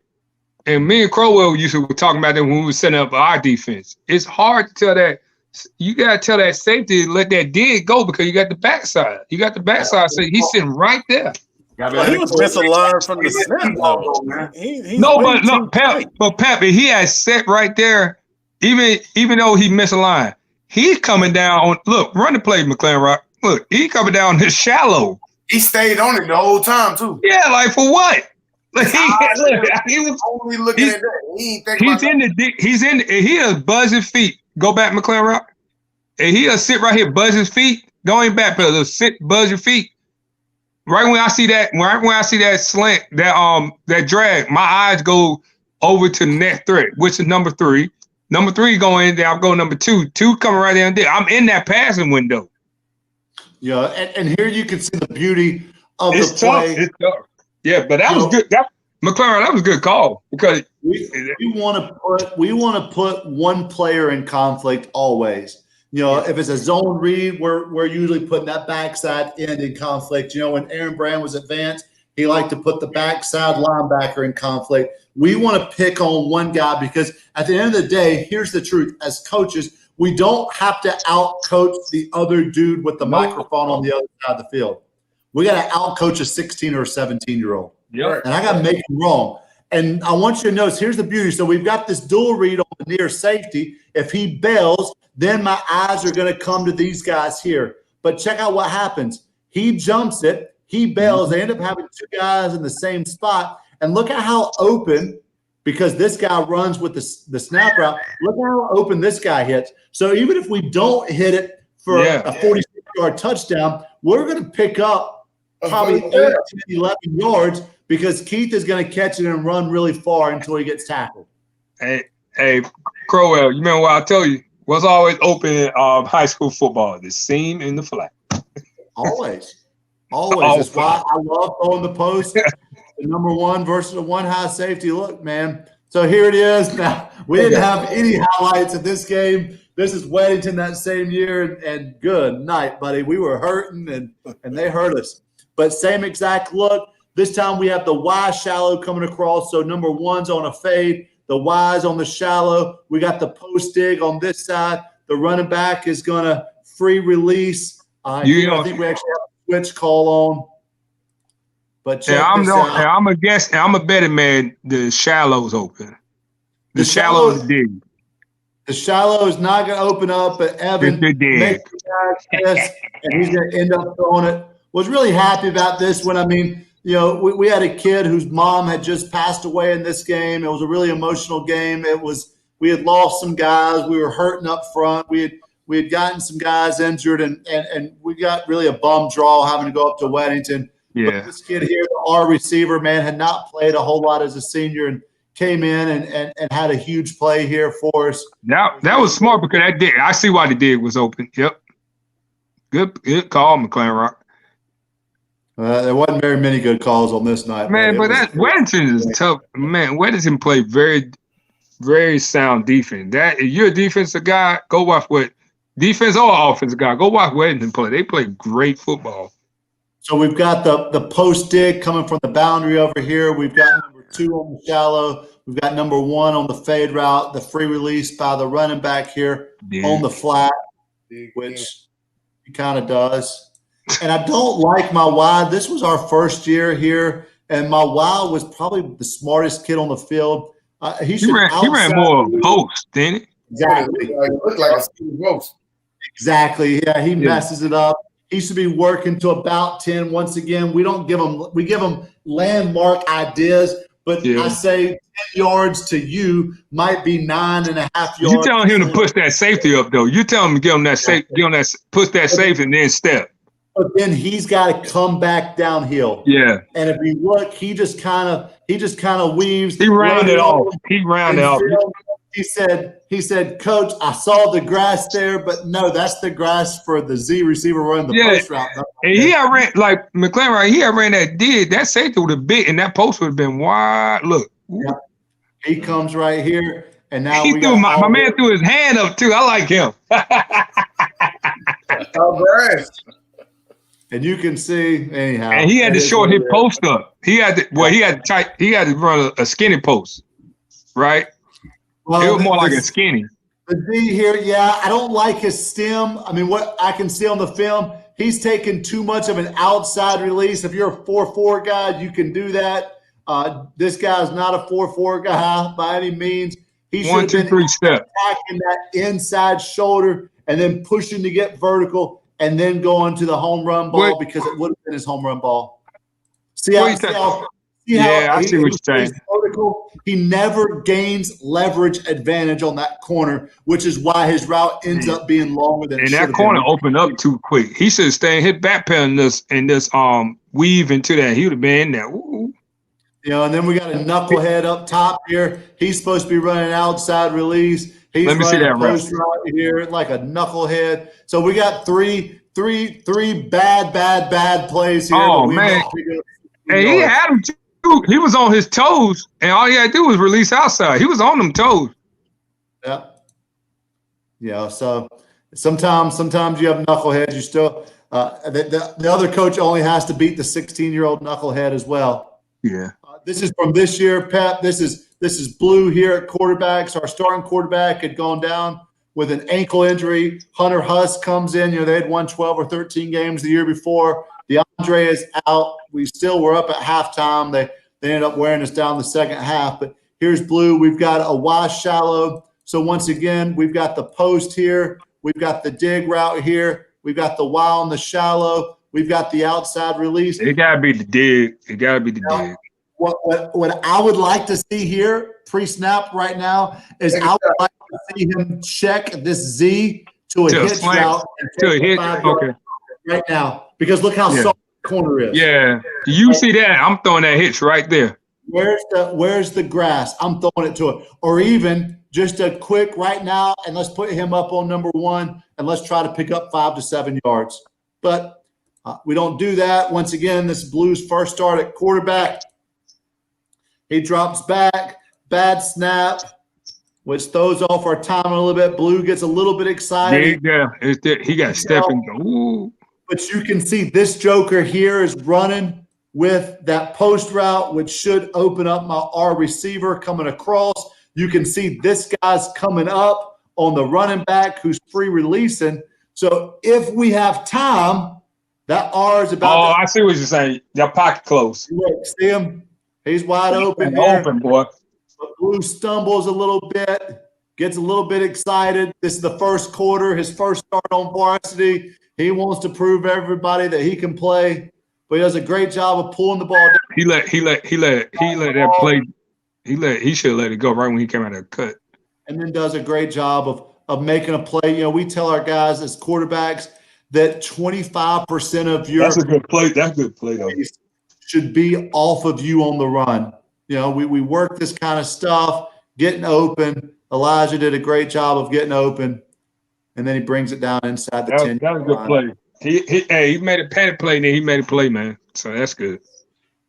Here we're in 11 personnel. We've got Z shallow. So he's now, not like that though. He's now coming across on the shallow. His rules, and you're going to hate this, Coach Billups, because I know this pisses you off in 7-on-7s, but he's running through the heels of that defensive lineman, working up to about 4 to 6 yards. And then as Elijah did, as he clears the box, he's going to start to feather it up. We've got the post dig over here. And we've told A to stay just a 6-man protection. The Y is number 2 in this case, so he's going to clear out on a corner route. And same thing, Day does a good job of keeping the play alive. Why didn't he even run their route? Yeah, it ain't very pretty. Hey, he had ran the route. It would have been open for you. Let me see. Hey, start from the beginning. Let me look at it. Who are you talking about? No, I'm just watching the wide. I'm just watching. Oh, the wide. Yeah. Yeah, he haven't ran the route. He haven't ran the route. You can have it. We made a stay call. The stay was speaking to the A. My guess is he probably thought it was speaking to him. So we don't even that fourth man. And because he would have pushed that. He would have. Yeah. That post would have been open. Look at that. Look at that, boy. So you can see they end up playing 3 guys over our number 2, and they ended up able to cover the shallow as well. Although when Day breaks the pocket, you can see the Z Chandler. He's a 3-year starter for us. He feathers it up, and ball going across his body. He makes a pretty good play there for a first down. Yeah, that was good. Same thing. We got Y on the shallow here, so the top side is playing the Mills concept. And Day does a really nice job here. It was a wet field. He goes through his progression. He doesn't like what they're giving him here. There's not a whole lot of direction with the post route. This guy has backpedaled into the dig route. And even though if he would have waited another second, he's going to open up here. You can see all these guys looking here. Running back, coach. Running back real quick. Let me see. He comes back to his number 3, and he delivers a safe ball on a wet, muddy field. And I'll take 7. That's what you want. That's what you want right there. That was a good defensive coverage right there. Let me see. But notice, even when they play good coverage, because we're dual reading how low the safety and the linebacker, so one of those 2 jokers are going to be wrong. And we make the linebacker be wrong here. The safety plays it well. The corner plays it well. He's got no threat, so he keeps bailing. The linebacker bails because he doesn't want to get beat deep. And so we just take it underneath them. But you know the old adage in a defensive rule, that 3-second rule. We cover from we should not be covering for more than 3 seconds. So you look at that, we got a 3 second. We should have a sack or incomplete pass now. But that's like you said, your concept. If all else fails, that shallow should be wide open or the back should be wide open. At the end of the day, we're creating triangles. If you look at the way that the play is designed, to me, a triangle is unstoppable. You've got a triangle with the deep route, the shallow route, and the dig route, but also have the deep route, the middle route, and the shallow route over here. So I've got 2 triangles, and what we teach our kids, if you create a triangle that's spaced properly, then you're gonna have a lot of success. You're gonna get open unless you're just a really, really, really bad athlete. And then the last one that I have is just my favorite one of them all. This was my very first year as a head coach. We made a run to the playoffs. We were 5-6, limped into the playoffs, got beat by a 1-win team the last game of the season on senior night, went up to Freedom, beat an undefeated team. We went for 2 with less than 30 seconds to go for the win and won. Beat a really good team the second week up in West Henderson, and then we went to South Point that had Tanner Muse. And so it's same exact concept. We're in 20 personnel, and what we ran a lot that year out of this look is we would run stretch here where we'd lead him up, we'd crack, put him on the corner. We'd run a lot of stretch. So what we did is we took that same exact idea, that shallow concept, that Mills concept, more of a Steve Spurrier type version of it, and we faked the stretch coming across his face. And then we got a Shrine Bowl kid who caught over 1,500 yards. He caught something like – Can you draw that right quick, Coach? Can I draw it up? Yeah, let's do it right quick. It's not on Huddle. This is on his highlights, man. Oh, man. But I'll show you what he's got. So all we did is we called X shallow. So X is shallow. Number 1 backside still has the post. Number 2 still has the dig. We're running stretch with the 20 personnel coming this way. And this is who we were picking on. It wasn't this play, but we were picking on Tanner Muse. A kid who was making him make a decision and won two national championships. He loved to come downhill, fly downhill, and we wanted to take advantage of it. And honestly, we picked on Tanner a little bit. Me and the quarterback and the kid who catches this ball, they're twins. We still talk about that a lot. They have another kid out there at safety. Tanner had ran for a whole versus, although we had an opportunity to win this game. But you see him come down. Yeah, I see it.